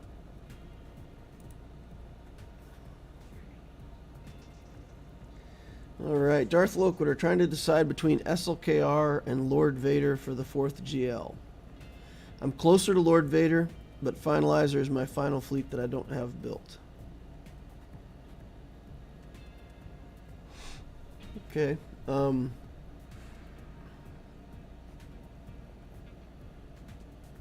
If it's your 4th GL, I'd do Lord Vader. If you've already got 3 in the account, do Lord Vader. SLKR is a great 1st GL, but if you've already got 3, I'd do Lord Vader. Yep. Bad Batch is good. You're going to enjoy them. They're going to do a lot of good stuff for you in the game. They're hard to build, but they're definitely worth it. Lord Vader requires some higher relic levels, but if you've already got 3 GLs, you're developed enough, you're getting that material anyway. If you have 3 GLs and you're not in a guild that's doing CPIT, then change your guild, because you should be. So, but yeah, no, I'd go Lord Vader. Anthony Fills is at 220 of 330 for Cat. Can start to refresher and proving grounds. Yeah, so that was the account we looked at and talked about JMK. So the trooper team that chat recommended was Gideon, Dark, Piet, Range, and Veers. Yeah, so Range is the odd man out, and I recommend the Snow for a different reason, so, yep. TK says Kyber's been tough for me with 2 GLs. I just got both SK and Gas, and they're going to help a ton. Star Killer.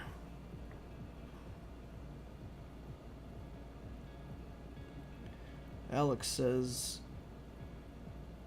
What did Alex say? Oh, okay. Lol says your favorite viewer has returned. I'm on one screen watching your screen, and on the other I play Swigo. Cheers from Macedonia. Hey! Is it Ivica? Ivica? Atensovsky. Atensovsky. I'm going to say Ivica. Androzani Major says, ended up posting in Discord since my message here kept getting deleted. Okay, let's go look for that.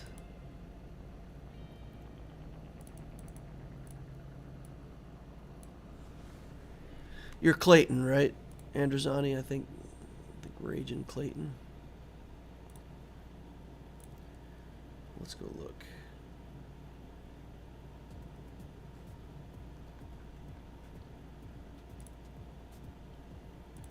New mentions. Okay. All right. So that's here. Okay. Let us take a look.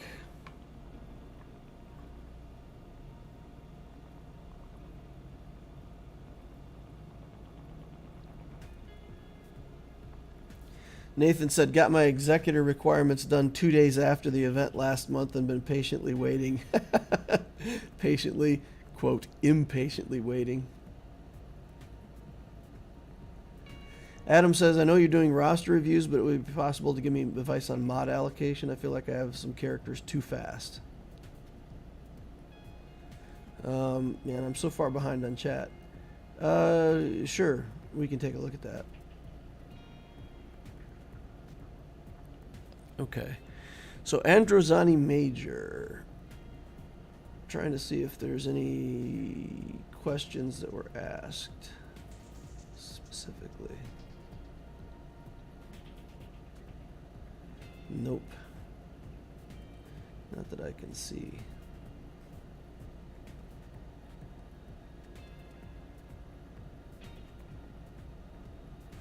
Oh boy. Lost my place now. So far behind in chat. Okay. All right. 5.5 million. 5-star executor.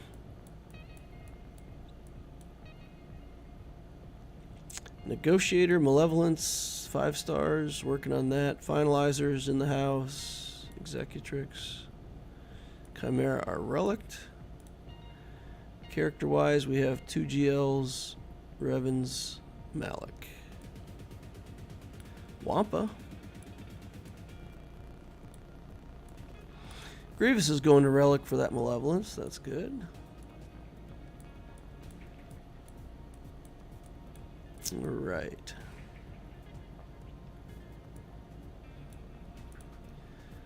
So, I think my first comment shouldn't surprise anyone.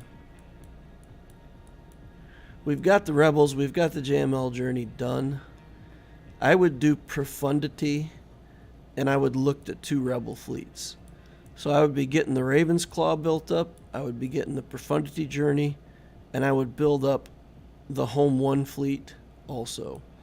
That'll give you Profundity, Executor, Negotiator, Malevolence, and then you have Home 1 and your Empire fleet or whatever else you're using as your final fleet. So Empire, Rebels, the Home 1 Rebels, Profundity, Executor, and then the Malevolence and Negotiator. So I would go for Profundity right away on this account.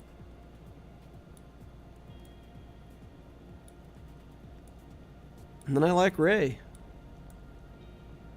I like making a grab for Rey. You got Jedi for light side territory battle. Giving Rey would get you another 4-wave completion in light side territory battle. You can do JMK.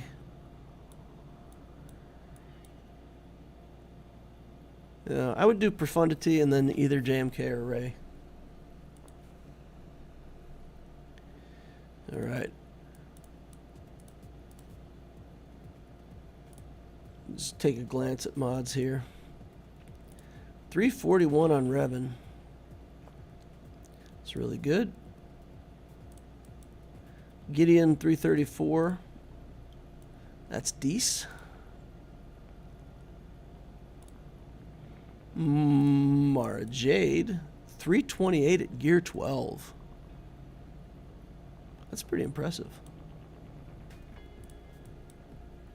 All right, 318. So we got good mods in this account. Yeah. Yeah, I think this account definitely can get to and hold Kyber. Rhodium 2 right now.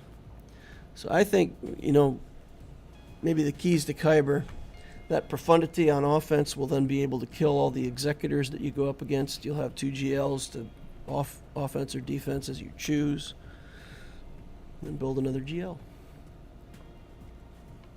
My thoughts? What do you think is the best GL to rush? It's an alt account. SLKR is absolutely the best first GL. His journey has so much value for a new account. You get a fleet, you get a couple good teams, you get places to put your early Omicrons. Phasma Omicron's great for territory wars.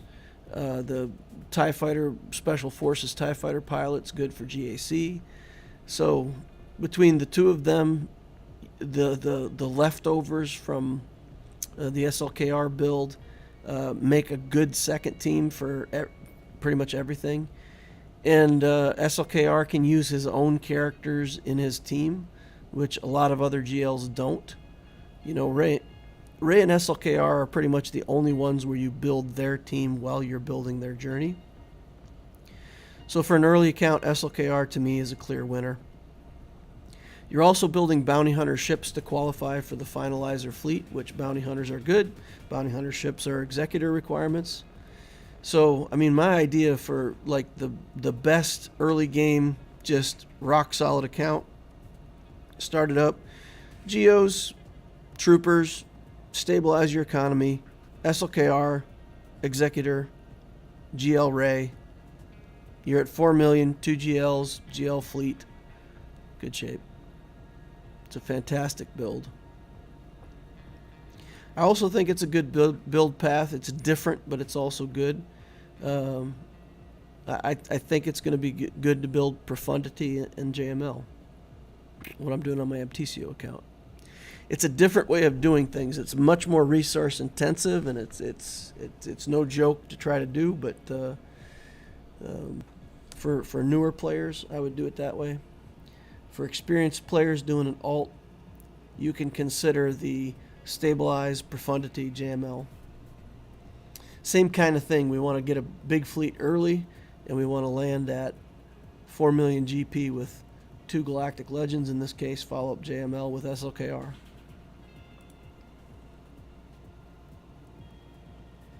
All right. Let's see.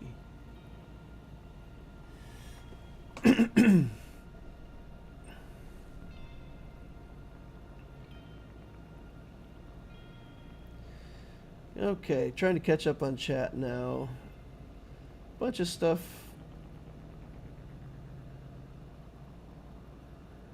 Okay. Currently pushing into JMK, says Jacksick, but before I did, I built Gas, Padme, Aura. First year was just stabilization. Yeah, that's okay. Have you had a chance to use the new Empire Datacron? No, I haven't. I haven't even messed around with this round of Datacrons yet. Lord of Hunger says, without JMK, Conquest would be a living hell. Yeah, I feel like you need a GL team to just go in there and just crush stuff. If you don't have that, Conquest just feels like such a slog. Like a CLS team can do well when it's at high, or at least this is my experience on my main account. If you've got 80 to 100% stamina, you can crush stuff. But once you start getting worn down to like 70% stamina, they start losing right and left. Again, that was my experience. So that's a team that you would have to play like at morning, play it in lunch, play it in the evening. You know, every time you get back over 90% stamina, you could play it a couple times. GL, you just go in there and you grind it down to like 40% stamina, and it's still winning. And it doesn't. Conquest isn't as much of a burden. The Bam, Han, and Chewie with amplifying agony in one volatile works wonders. Interesting. Okay, we had a chat over here from Raging Clayton. Take a look at that real quick.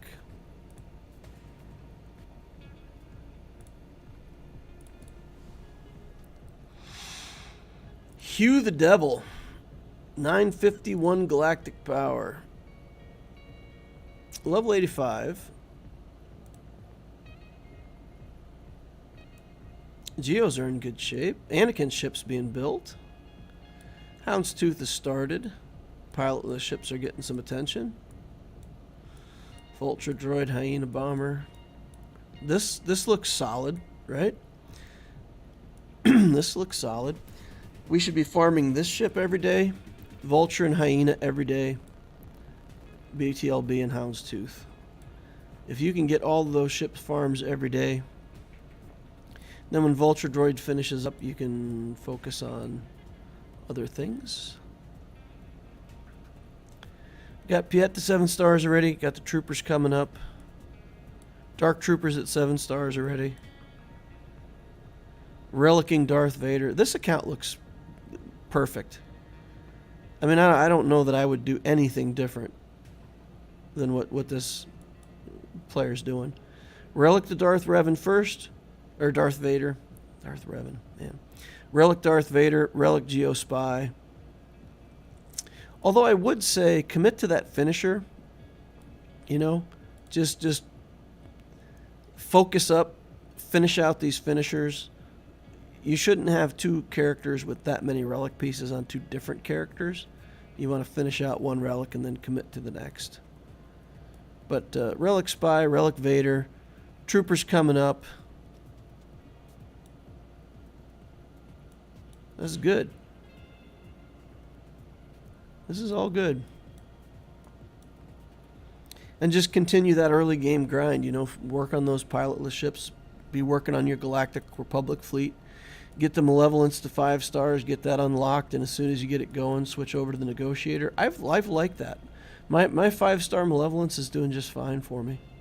I don't regret at all that I kind of flipped to the Negotiator.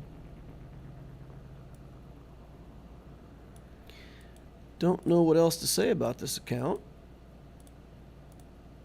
Continue stabilizing. Qui-Gon Omicron in the house.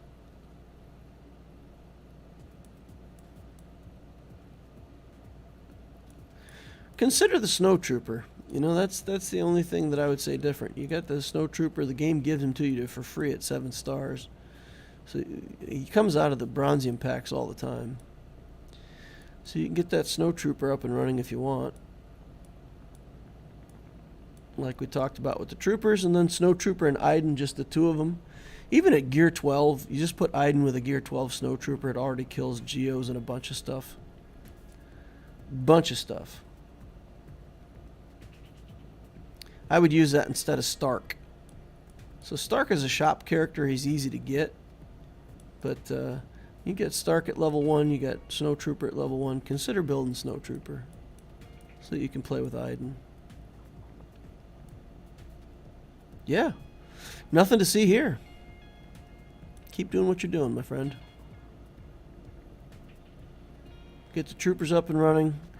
The other 2, like if I look at these 2 relics, Vader, Spy, I would do Dark Trooper for sure, and I would do Jedi Knight Anakin 100% for sure. And then you can already start building something you want. GL Journey or whatever. Okay, Alex Contard.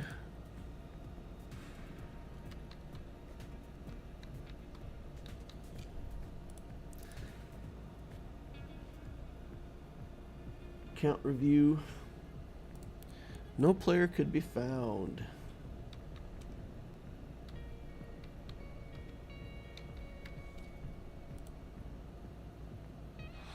Okay, Papa Palps.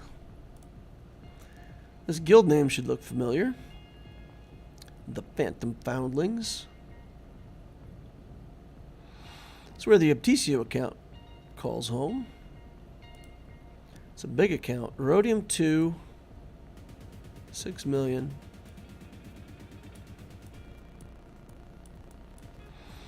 Executor, Negotiator, Malevolence, Finalizer at Relics. Some other teams backing it up. Raven's Claw started. Pilotless ships in good shape. Geos. Lando's Millennium Falcon.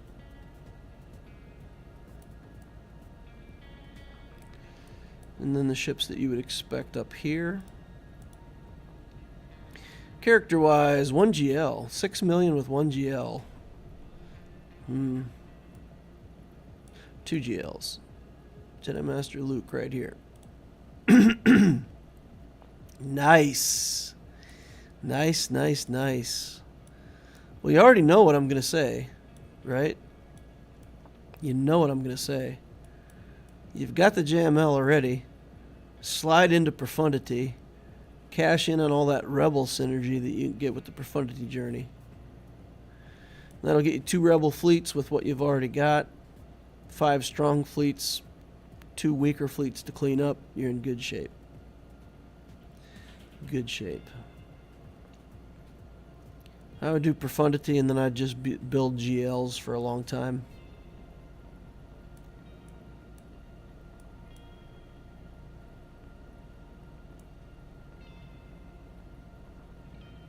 To be honest, I might look at the Lord Vader journey. Profundity for the Rebel synergy and then slide into that Lord Vader journey. You can farm up the Bad Batch and get them up and running while you work on Profundity.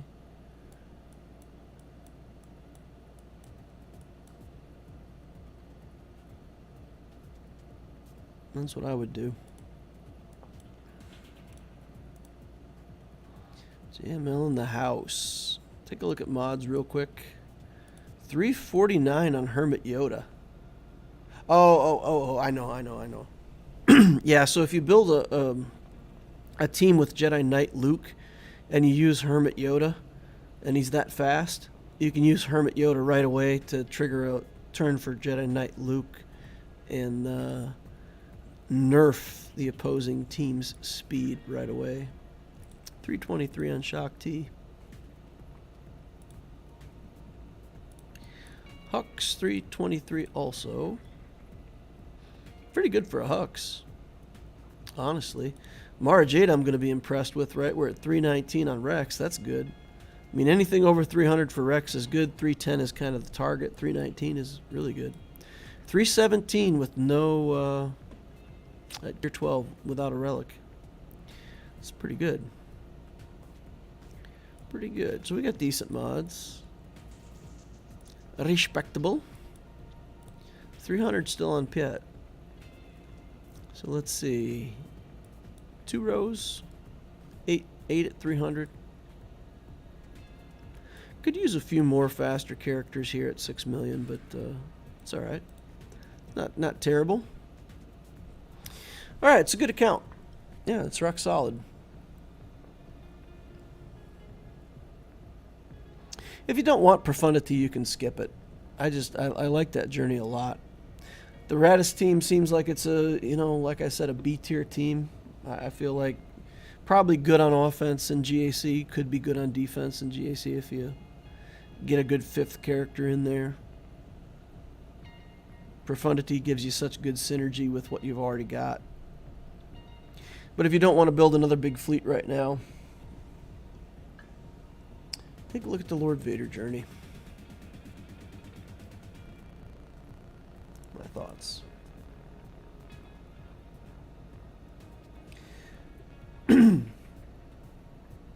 For my JMK and Padme Cat teams, it really doesn't matter, so you can usually kill stuff. But for my Darth Revan and Imperial Troopers, it gets next to impossible even with Watt. Talking about how Han is amazing. Alright, the Lord of Hunger wants to talk. The Lord of Hunger. Inquisitor Prussian. Raiders of ARK. The Raiders of the Found Ark. Erodium 2. 5 million GP. Yeah, so this is going to probably look a bit like the Loquitur account, right? 5 million GP, Erodium 2. Negotiator, Malevolence, Endurance. No Executor yet. Does have the Razor Crest up and running. Must be working on the Executor, right? Because we got relics here, Imperial TIE Fighters relic, so I imagine we're definitely going for relics. I feel like there should be a few more relic ships somewhere in here. Ooh, gotta get that Hyena Bomber finished. BTL B2, get that done. Once you steal your Hound's Tooth for the Executor, you don't want to be left with no tank with your Negotiator fleet. 2 GLs.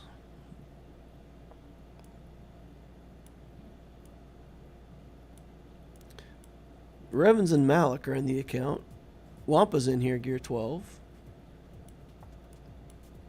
Okay. Padme, that's a cat, right? Commander Ahsoka Tano there. That's good. Pretty fantastic. Yeah, this is a solid account. I wouldn't want to fight you in GAC. Savage with the Omicron. Nice. Death Trooper, some stuff to go with Iden Versio here. Alright, so what does he say?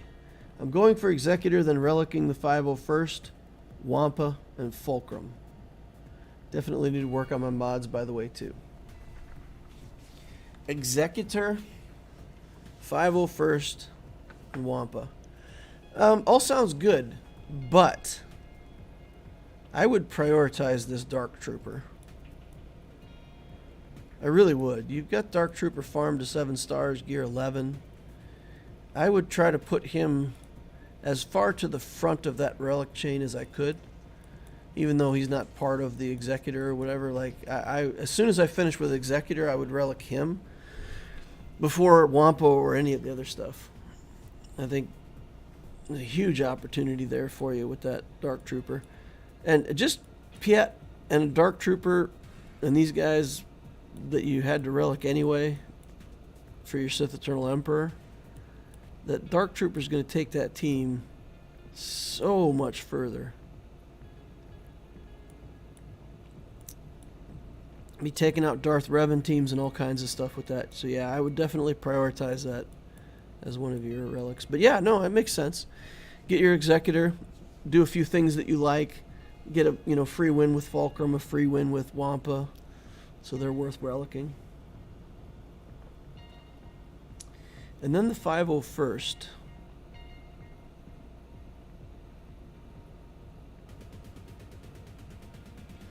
I don't know. I don't think I would do the 501st.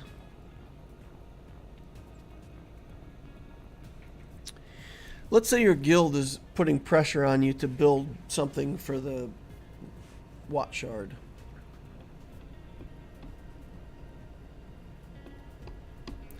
Maybe if you really want gas, if you're like, yeah, I really want to get gas going. Because you've got the gas here. I don't know. I guess 501st. That's fine. An alternate would be to relic your Skywalker, just relic the 5s, and run a single clone relic with your Skywalker, and then bring up the Bad Batch. Yeah, you've already got Shakti anyway, right? Yeah, so yeah, just do the 501st. That makes sense. That can make sense. Yep, no problem. That gets you gas in different game modes. It gets you Shock T where you need her. So, yeah. Okay, so Executor, a few other relics, Shock T, clones. Only thing I add is Dark Trooper. 4 million GP Rush. Started with Executor as my big legendary. Okay. 679 874.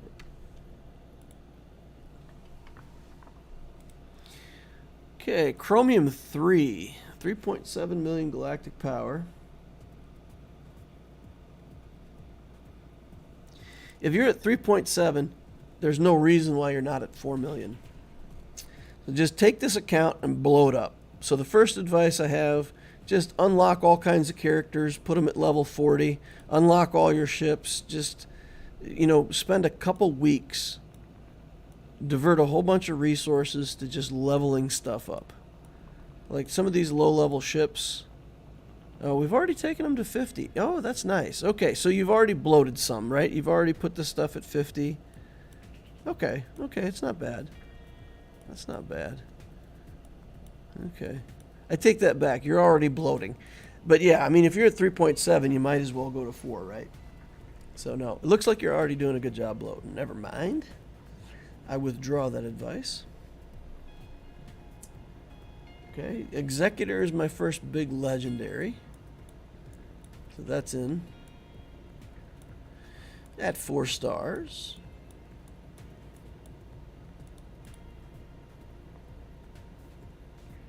What to do next?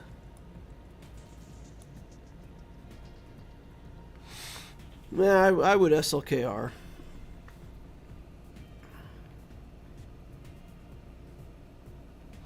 You've got the bounty hunters to get the finalizer fleet going. That shouldn't be too much of a problem for you.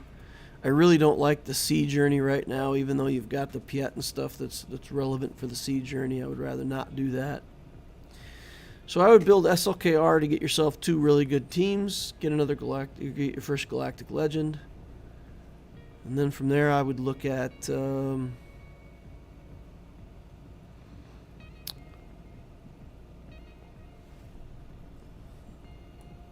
I don't know. It's always the debate, right? I just like SLKR and Rey so much because their journeys are so easy, full of value. But you've also got Commander Luke here. Some rebel stuff that you could work with. So SLKR and JML in whichever order you prefer. That's my thoughts.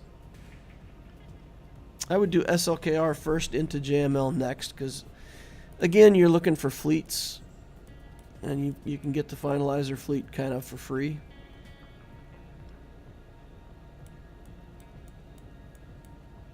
So I'd probably do that.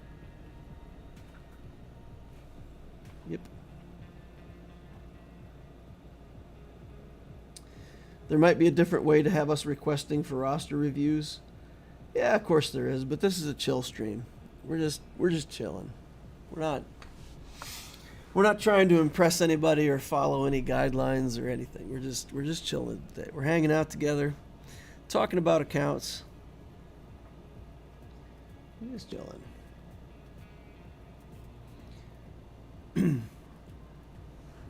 Acid replays. I was thinking of CLS for Cat Shards and Padme for Maul, both being good Conquest and JKR because I plan on going for JML.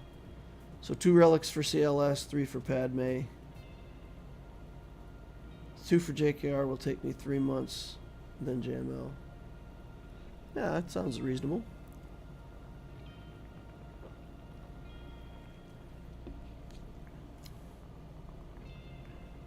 Likely we'll have Red 5 in next Conquest to revitalize a Home 1 fleet with Raven's Claw, I suspect, says Griff. Interesting. Jedi Knight Revan is a much harder farm now that all the wrecks are only on hard nodes. Yeah, taking them off the fleet nodes was dumb. I hated that. I don't like it at all. Is it possible or realistic to get a Conquest character from normal Conquest? No. Normal Conquest, I mean, if you do real well, you can end up with like 120 shards. It leaves you way off of the mark. You can buy 20 per Conquest.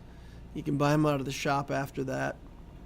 So, I mean, if you look at the Loquitur account, I got Commander Ahsoka Tano more or less from normal Conquest, and then making purchases. It took me 21,000 crystals worth of purchases out of the shop to get Cat.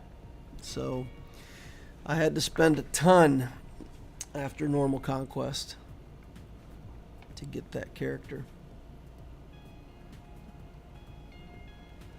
Yeah, so people in chat said the same thing.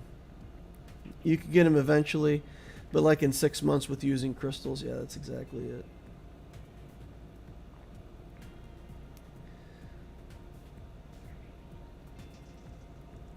Alright. Oof. So far behind on chat. Good gravy.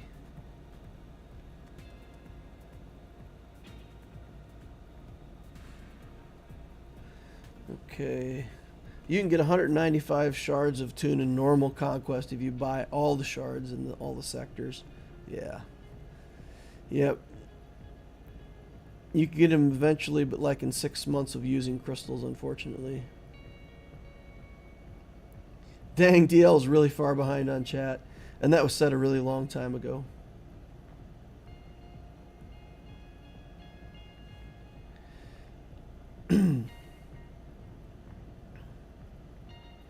Why Rey after Executor going that route?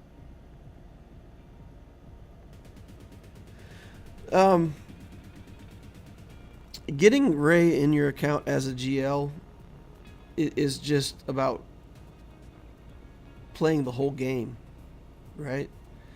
The Rey journey gets you 4 completions in 4 out of 4 in territory battles. It gets you Conquest. It gets you Grand Arena, 3 teams in Grand Arena, up to 3 teams.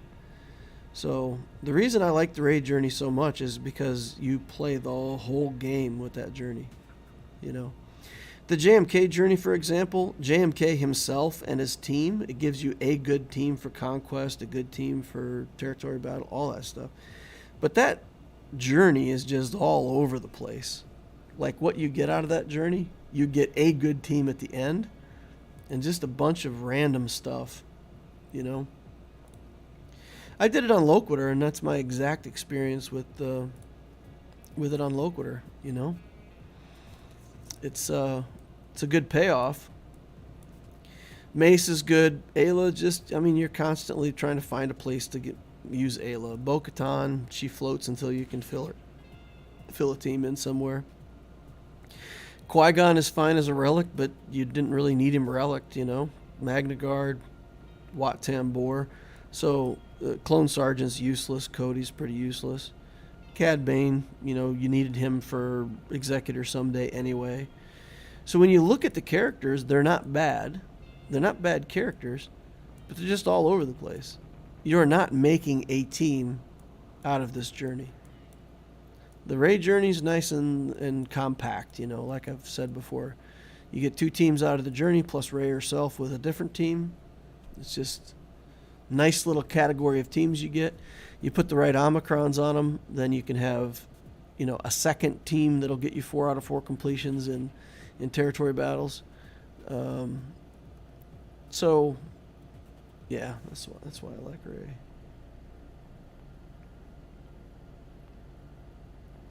Cheeky Glermit's over here. Okay, let's keep trying to catch up. Just got JML and ran out of gear. Glermit Cheeky says, can I get a review? I don't know. If you're messing with my chat and trying to make it annoying for people to enjoy the stream, then maybe not. Maybe not.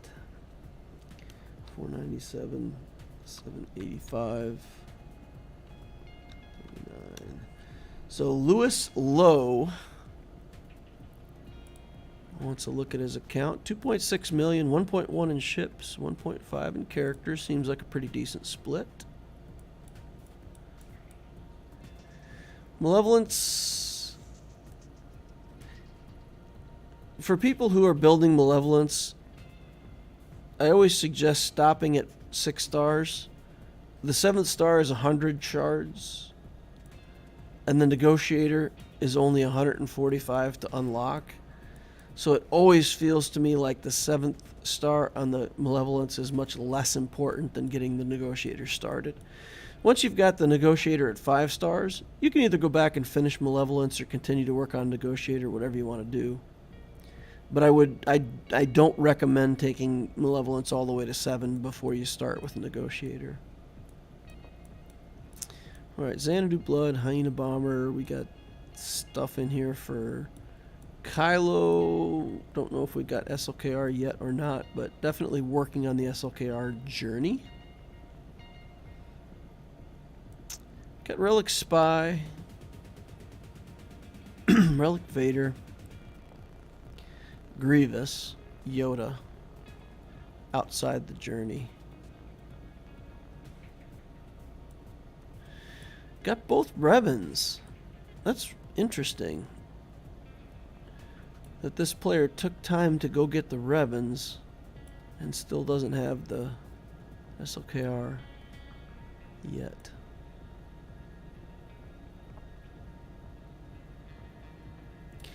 So somewhere in this journey, I mean, probably only a couple relics away, but I would really prioritize relicking a trooper somewhere in here. I don't know if your troopers are good enough to do challenge tier 1. Maybe they are, because you get a couple gear 12 troopers. So if you're already doing challenge tier 1 with these guys, then it's fine. You know, just leave Piet as your only relic. But if you, yeah, that should do challenge tier 1. That should be fine. Never mind. Yeah, so just finishing out the SLKR journey, right? Not much more to it than that.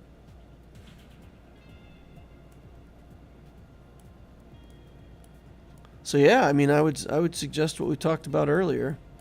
Finish out SLKR, build Executor, and build Rey. That's another year worth of playing this account, so... So, not sure what else advice we would need to give there. Oops. Clicked on the second fastest character. Let's look at Piet. 299 is the fastest character. So I would say just looking at this, we definitely need more attention on mods. This account is, I don't know, 6 to 9 months old, somewhere in that range. Maybe a little longer because we've got both the Revens. Maybe it's like 9 months to a year. But we should be able to have, you know, 5 or 6 characters around 300 speed on an account this age. Is it hyperdrive? I mean, if it's a hyperdrive account where somebody just did hyperdrive and then I don't see a lot of the level 80 stuff. Right? Maybe it is. Yeah, maybe it is hyperdrive. Let's take a look at characters real quick. Mumble, mumble, mumble, mumble, mumble. Yeah, okay, alright. So it's hyperdrive. It's hyperdrive account.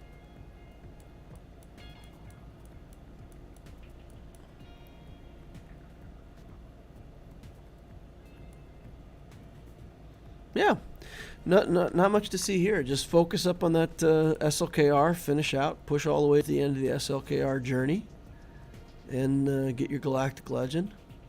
And then I would do Executor, and then another GL. And work on your mods a little bit more.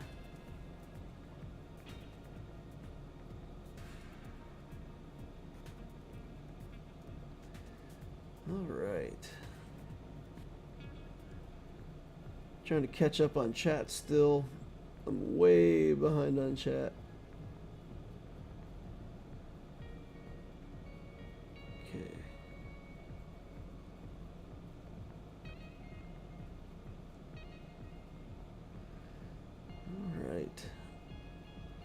Trying to catch up. Okay. Oh, so Lewis Lowe had asked specifically, doing SLKR to Executor, not what sure to go after that. Okay, yeah, so we answered that. I think Ray is really the best thing. Ray is just, for early accounts like this, just fantastic. And again, it's easy relic levels. It's a good character. It's a fleet if you want the fleet. It's good completion in Conquest. Lots of stuff. Okay. Let's see. Farming Hyena right now. It's been a pain though, says Lord of Hunger. Okay. Catching up here. It's a Crow says, great.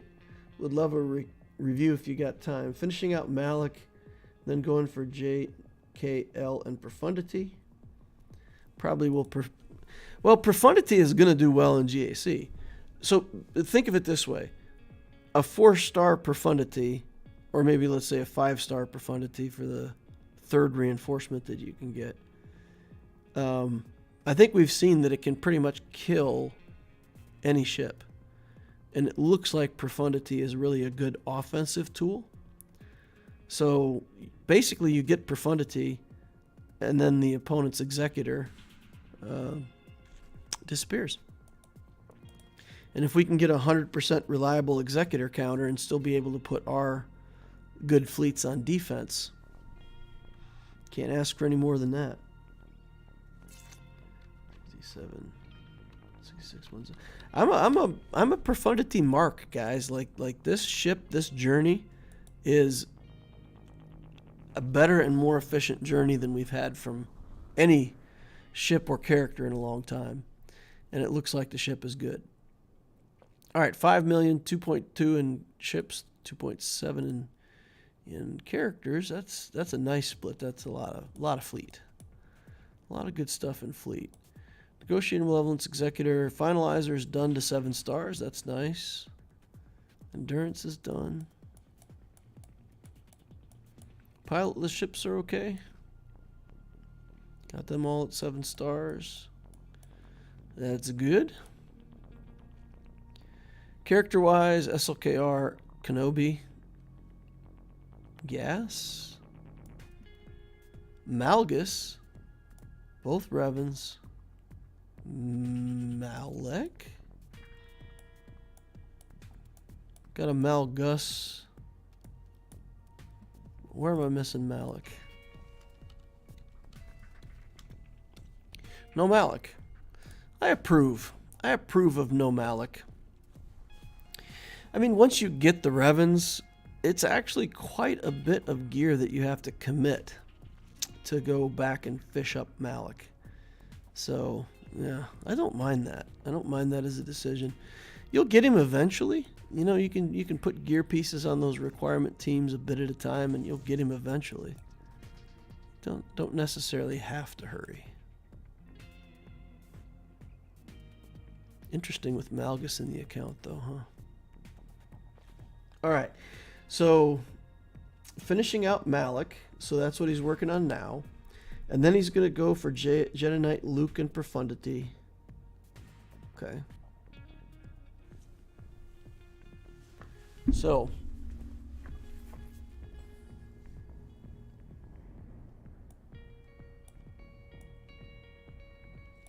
makes a lot of sense. You know, makes total sense. Go into that Profundity journey, follow it up with JML. I mean, if you want to do Jedi Knight Luke first, then Profundity, then JML, that's a lot of good stuff for this account. A lot of good stuff, a lot of light side stuff. We've already got some good dark side contributions here. Omicron's on the First Order guys on Phasma and First Order TIE Pilot. So again, that just makes 2 nice solid teams out of it, right? So the TIE Pilot for Grand Arena, the Phasma for Territory War, and then the SLKR team itself. Yeah, so that's rock solid. That's a good plan. And that's a long time. I mean, really, by the time you do Malak, Profundity, JML, that'll be like almost a year's worth of work. It's crazy. The JML journey, like, just really takes a long time. Really takes a long time. All right, let's take a look at speed here. Take a quick look at some mods. 358 on Cat. Ooh, that's a pretty big commitment. I don't have my Cat that fast.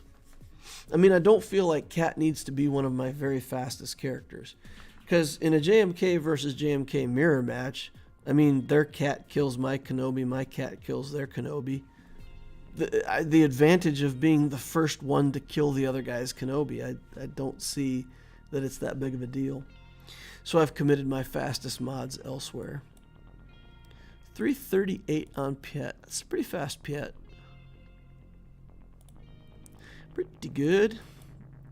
Revving at 321. Alright. I don't think there's much to say here about modding.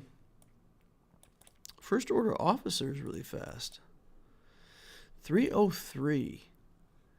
I take it then that you're using the version of the SLKR team with the First Order Officer in with SLKR.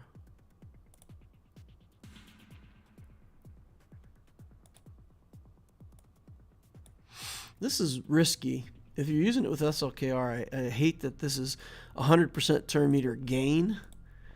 Hux swaps a turn. He causes turn meter gain, which causes this stupid thing to trigger where you actually lose a life.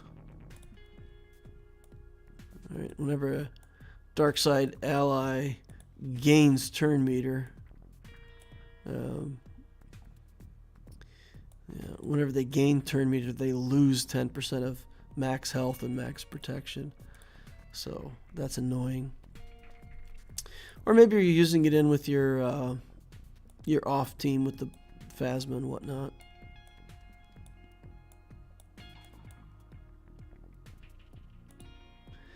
Yeah, I feel like we need more speed on just in general on the First Order stuff. So the Phasma team, in order to be fully effective, you want that Phasma team to be pretty quick. It doesn't have to be blazing fast, but you want it to be pretty quick. And having Phasma down here, I think 255, probably want her up around 260 to 280 in that range. If you, I mean, I guess 255, we're already at the bottom end of that range, right? Yeah, I'd probably speed up her and this pilot if you have him in that team, something like that. All right.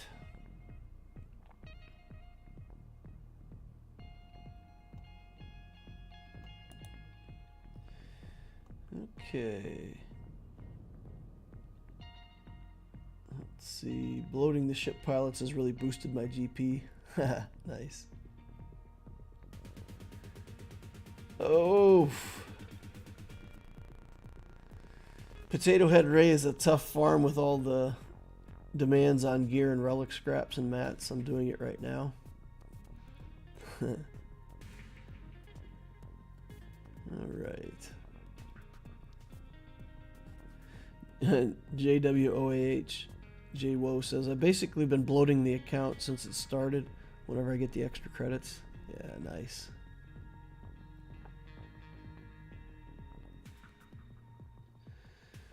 Brandon Bartlett says, Hyperdrive account gives me a number, what to farm next. 1, 2, 3, 4, 5, 6, 7, 8, 9. That's an interesting account number. You ever do that? You ever try to say numbers while you're typing different numbers? It's a fun little mental challenge. It's hard to look at something and transcribe it in typing and say different numbers because you want to type what you're saying. It's like patting your head and rubbing your stomach or whatever. 1,700 galactic power, or 1.7 million, I'm sorry. All right. Stuff. Okay, what should I farm next?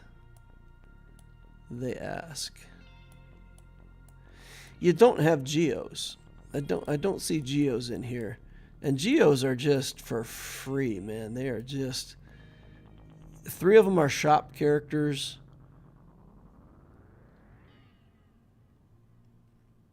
Sunfac you can get out of the fleet store. Poggle you get from a shop. Soldier you've already got. I guess Spy and Geo Brood Alpha you have to farm from Cantina. But these characters are so easy to gear. They're very, very old characters. They take not much important gear. Sunfac eats up a bunch of Carbantes on a level of his, but other than that, they're easy to commit to. You can get a fleet out of it. You want to build toward the Malevolence fleet first. So I would say what to build next. Pay attention to your geos and get them up and running. That'll take your Cantina energy. And then Imperial Troopers. If you build Imperial Troopers, you can get 2 assault battles at Challenge Tier 1, which is important for getting a bunch of free gear. You've got Stark and Snow. I would just work on this top line. You know, you got Moff Gideon already to 7 stars, though. Yeah. I would skip Stark and do these 5. Piet, Veers, Dark, Snow, Gideon. And I would relic. I mean, it's hard not to relic Piet, right? Because you need him for a bunch of stuff and eventually for Executor and all that. But I would say your 2 biggest opportunities here are Geos for a good team that also gets you a fleet, and the Imperial Troopers to get more events completed where you can cash in on that free event loot.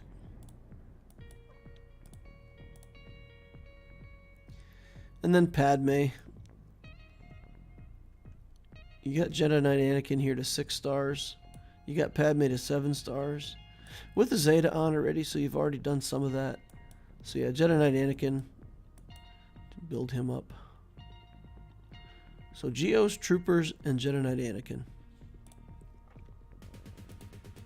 Starting out with some mods here. 271 on Mara Jade already. It's hard to judge mods this early on, you know. Just starting out stuff. 259 on CLS. Interesting to go for that CLS grab first. Nothing wrong with it. Well, that's what I would do.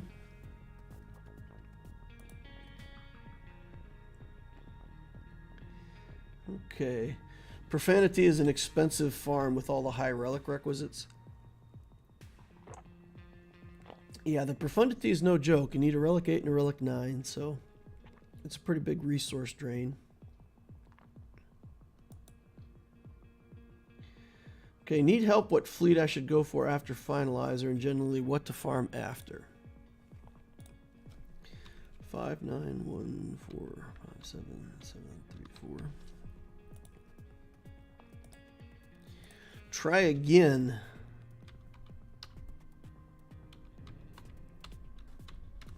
Typed in a wrong number somewhere, I think. It's Ruler. Loth Lycanths. 1.7 million. Looks like he's working on SLKR. Working on the Finalizer fleet, they said.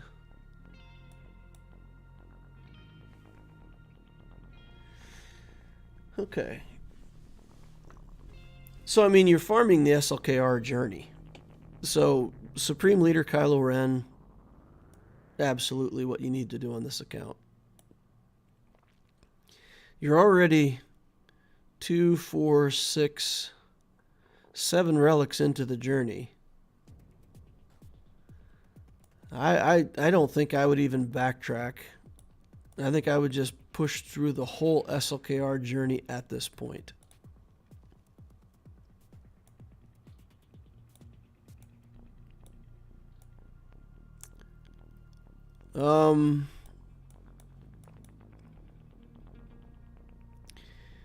I would take a look at your guild. So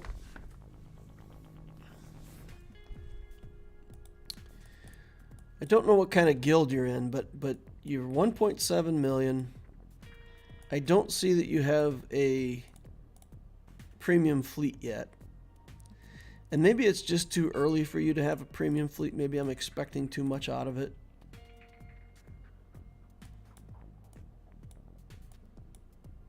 Yeah, so you're pretty early on in this account build. Yeah, okay, never mind. Never mind. I was gonna say, you know, you need to make sure you're in a good enough guild. Okay, so specifically the question was around fleets. Vulture droid, you gotta farm that. Hyena bomber, you gotta farm that. So I would say what fleet to work on? Jedi Knight Anakin's ship. Vulture droid, Hyena bomber, the BTLB Y-wing. You need to be working on all those things.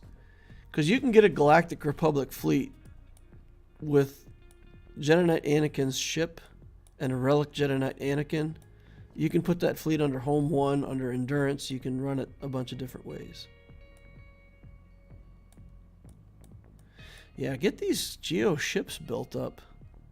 You're building the Geo characters. There's no reason not to build that fleet. So yeah, that's what you're going to do. You're going to work on the pilotless ships. You're going to build this Geo fleet into a Malevolence fleet. You're going to start building your Galactic Republic guys. Remember, if you start farming Jedi Knight Anakin's ship now, it's still going to be 7 months before you get that thing to 7 stars. So it's not... You really have to start your ship farms way ahead of time. Way ahead of time. So, yeah, finish out your SLKR journey and work on your pilotless ships, BTLB, Vulture, Hyena, Anakin's ship for sure. Get all that stuff up and running.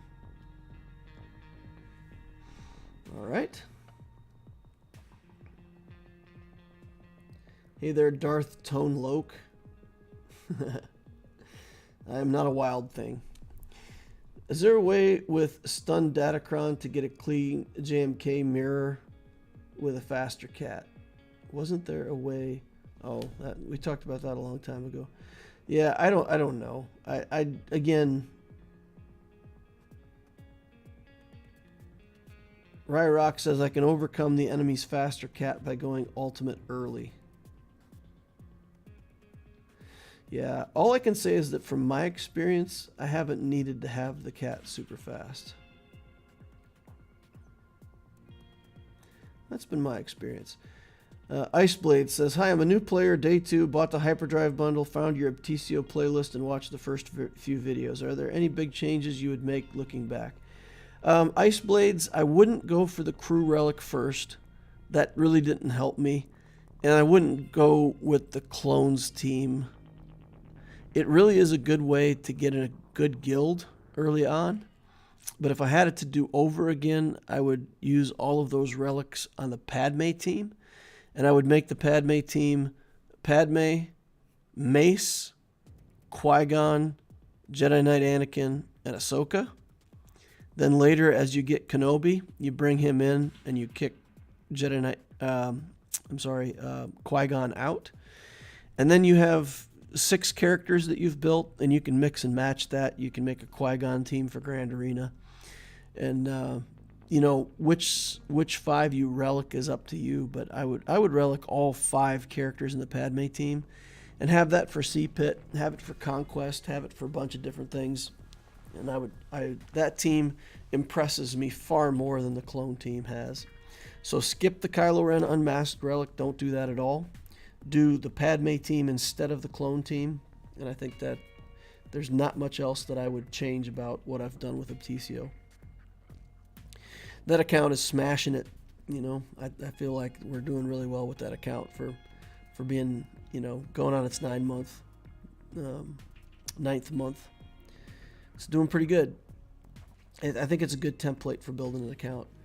Getting the troopers up and running I think that's the other thing. If you look at, I did a 6-month recap, and I think in the 6-month recap I said I would have prioritized troopers first. So get a relic trooper to get the assault battles before doing my first full relic team. Yeah, so watch the 6-month review. I think that feedback, the 6-month feedback, has a lot of that stuff in it. Just finishing off bloating my account, going for Bad Batch and Star Killer. What should I go for next? Bad Batch and Star Killer. Well, if you've done Bad Batch and Star Killer, take a look at Lord Vader. I mean, that journey's a pain in the butt, but mostly because of the Bad Batch. If you've already done that, then the rest of the stuff in there is not bad. Even the Tusken, I mean, you have to relic the dumb Tusken, but then you can actually put a Omicron on him and make a cool 3v3 team out of it now. So the Lord Vader journey is a lot of commitments, a lot of investment, but pretty good stuff that you get out of it.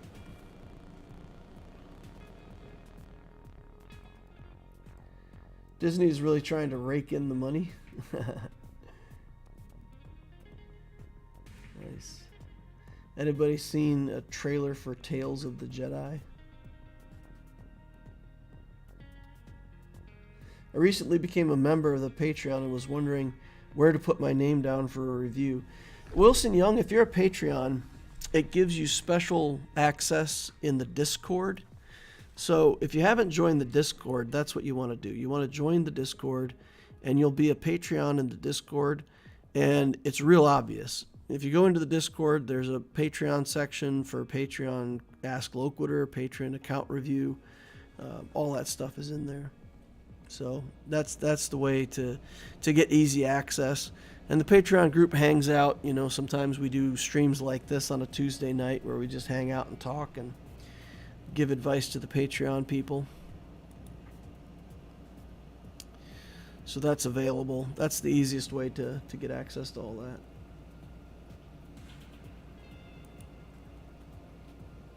Oof. Every time I go for new chat, it's like crazy amount of chat loads. Okay. My cat is almost always slower and it makes no difference to me on offense. Yeah, excellent. So other people are saying kind of the same thing, that cat doesn't. And again, it's not bad to have your cat fast. It's not bad. It's just if you've got those speed mods, a cat may or may not be the exact character that you want to put them on.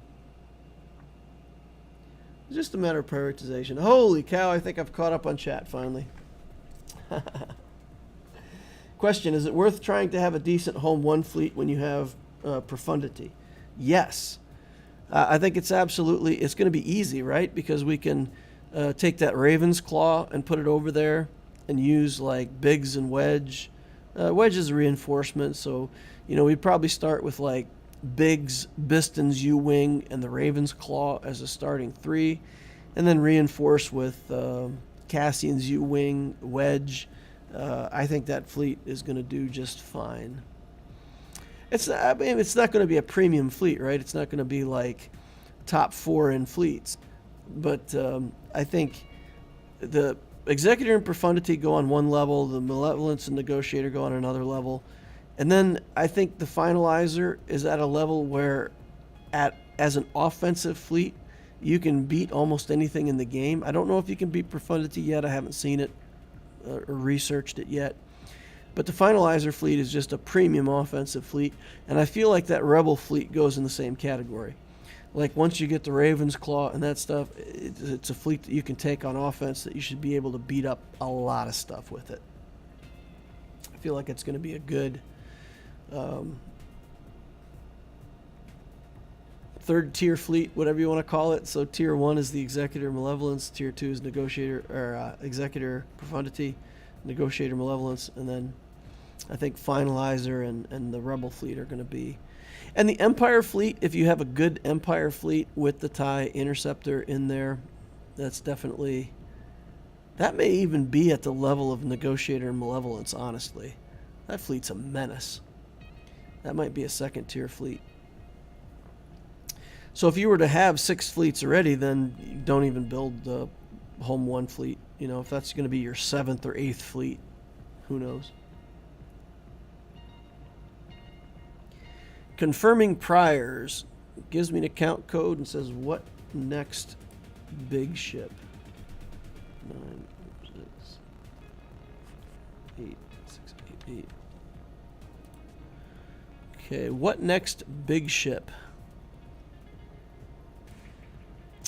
Got the finalizer in the house.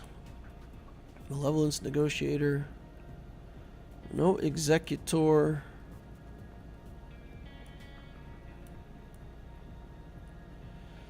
Got CLS. The account is light on light side stuff. I mean, it's not bad, right? You get the CLS team, you got Padme in here somewhere.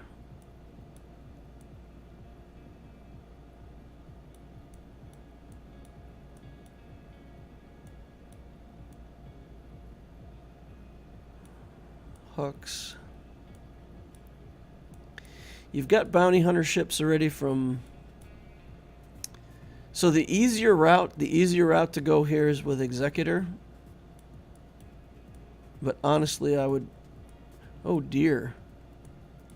We definitely need Vulture Droid and Hyena Bomber.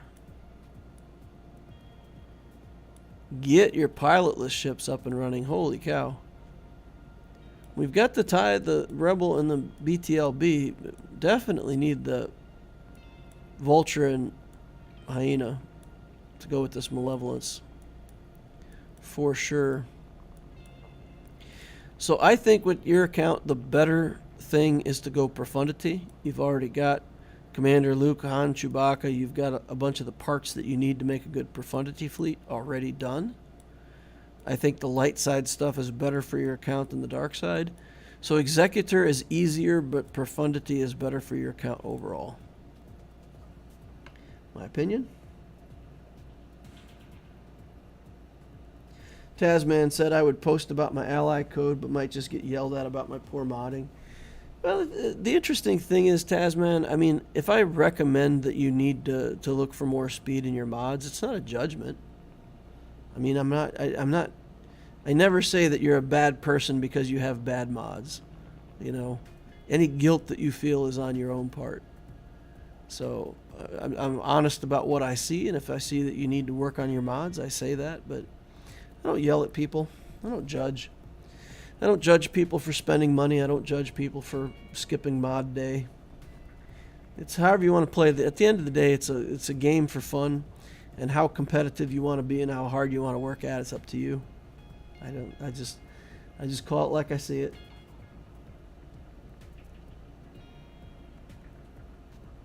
Profundity dispels stealth and advantage, so Finalizer is pretty much useless.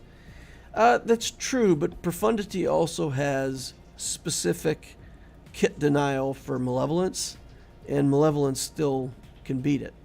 So just because it has well, no, it has the no turn meter thing. Never mind. I think without being able to pass turns to your silencer, that the Finalizer can't work. I think I already looked at that a little bit. Yeah, the anti-turn meter thing just kills it. Absolutely kills it.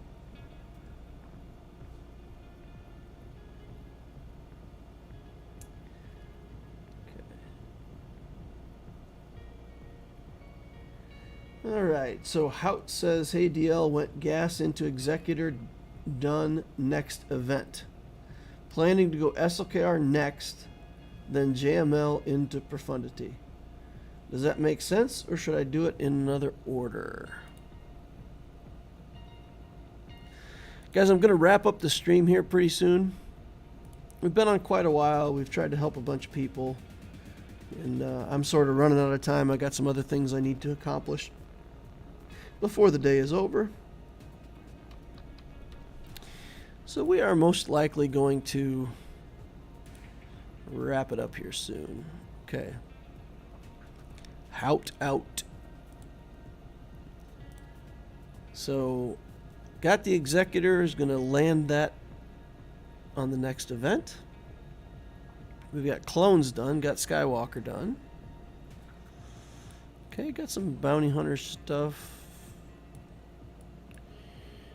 looks like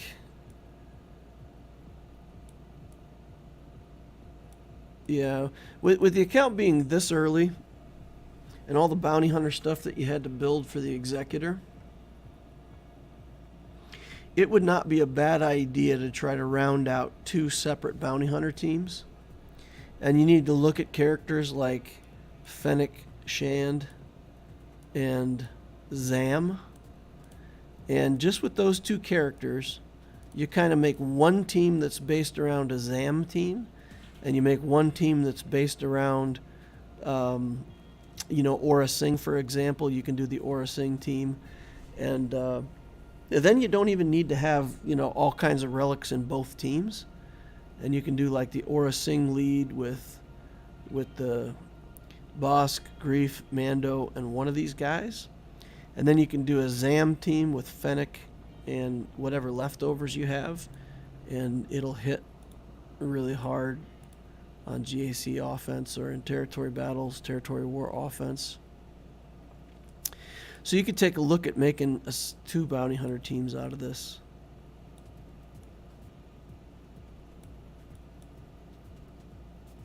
Okay. I would do SLKR first. I would do Profundity next. And then go into JML after Profundity. That's the only thing I would change. I think SLKR is a great next step for the account. I think Profundity would then be a good step to get back top fleet placement.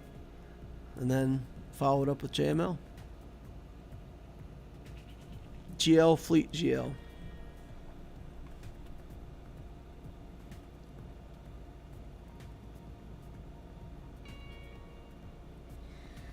All right.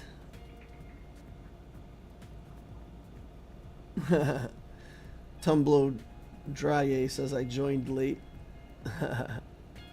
SLKR is awesome. All right. Well, I'm finally caught up on chat. I don't see any more requests that were sent to me in Discord. So, oh, Cody sent something. Oh man, I missed your line, Cody. Well, if Cody's still in the house, then we gotta help out Cody.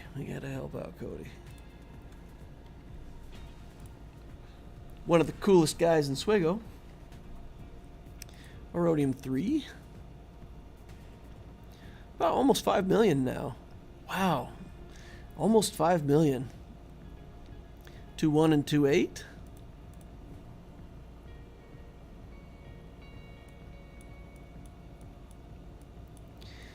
He's got the Negotiator, Malevolence, Executor, other capital ships, and is planning to go for Profundity next. Into JML. Man, I don't need to review your account. It's perfect. You've got 2 GLs. You've got the account stability. You've got CLS, Grievous, all the stuff. Doing Profundity next is perfect. JML after that makes perfect sense. Yeah, man. That's good. That's good. Your account looks good. I would relic this CLS much higher. Go for 8. If you're going to have a CLS team at all, just make him massive. It makes such a big difference. He gets so much offense. And once you start passing that offense off to your other characters with that stat sharing, like he'll go from 6,300. If you relic 8 him, he'll be at like 10-5 or 11. Put an offense set on him. Doesn't really need to be that fast. Offense and tenacity. I know that tenacity sounds odd, but in the gas counter and stuff like that, I think the tenacity helps. Something about resisting debuffs. Where is it?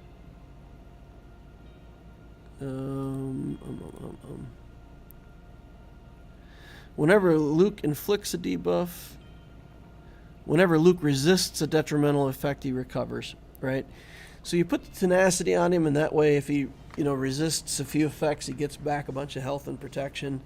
It's, yeah, I would mod him for offense and tenacity. Get those resists. And relic the heck out of him. Get him up here in the stratosphere with your pet.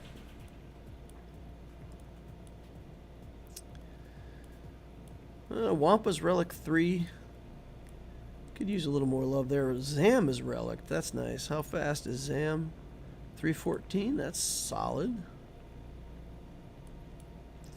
Take a look at speed overall so I can see where your Bosk is. Yeah, that's perfect. Yeah, you want a fast Zam, and then you also want a really fast Bosk. This makes such a huge difference. 319 on the Bosk. Good speed on Zam. You're going to outrun anything you want with that team. Yeah, I don't know how much more advice I can give.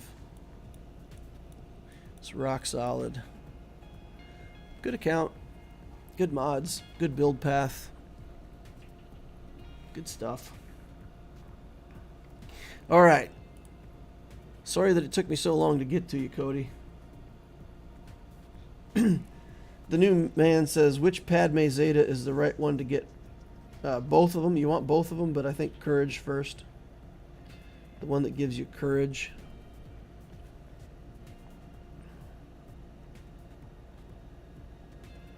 All right, guys, we're going to wrap it up there. Thank you all for coming and hanging out with me today. Appreciate all the questions. I hope this little session helps some people with take a look at their accounts. And hit that like button on the way out if you didn't hit it on the way in. Helps me, helps the channel. I sure would appreciate it if you would do that. Subscribe if you want to watch more stuff like this in the future. Join us over on Discord. Love to have you over on Discord. We got a great community, a lot of really cool people over there. And even if you're not a very talkative person, you can just hang out, watch what other people are saying, and learn a lot from that. So I think for any new player, it's really a great place to be. There's plenty of new players asking questions that you'll want to know, plenty of experienced players that are willing to help. So it's a great community. Love you guys. What is your best advice for a free-to-play player other than farm your mods? Absolute best advice I can give for a new free-to-play player, watch my gear efficiency stuff. It can change the way that you approach the game, and it makes it feel like a lot less stressful. You figure out how to relic characters, where to get your gear from.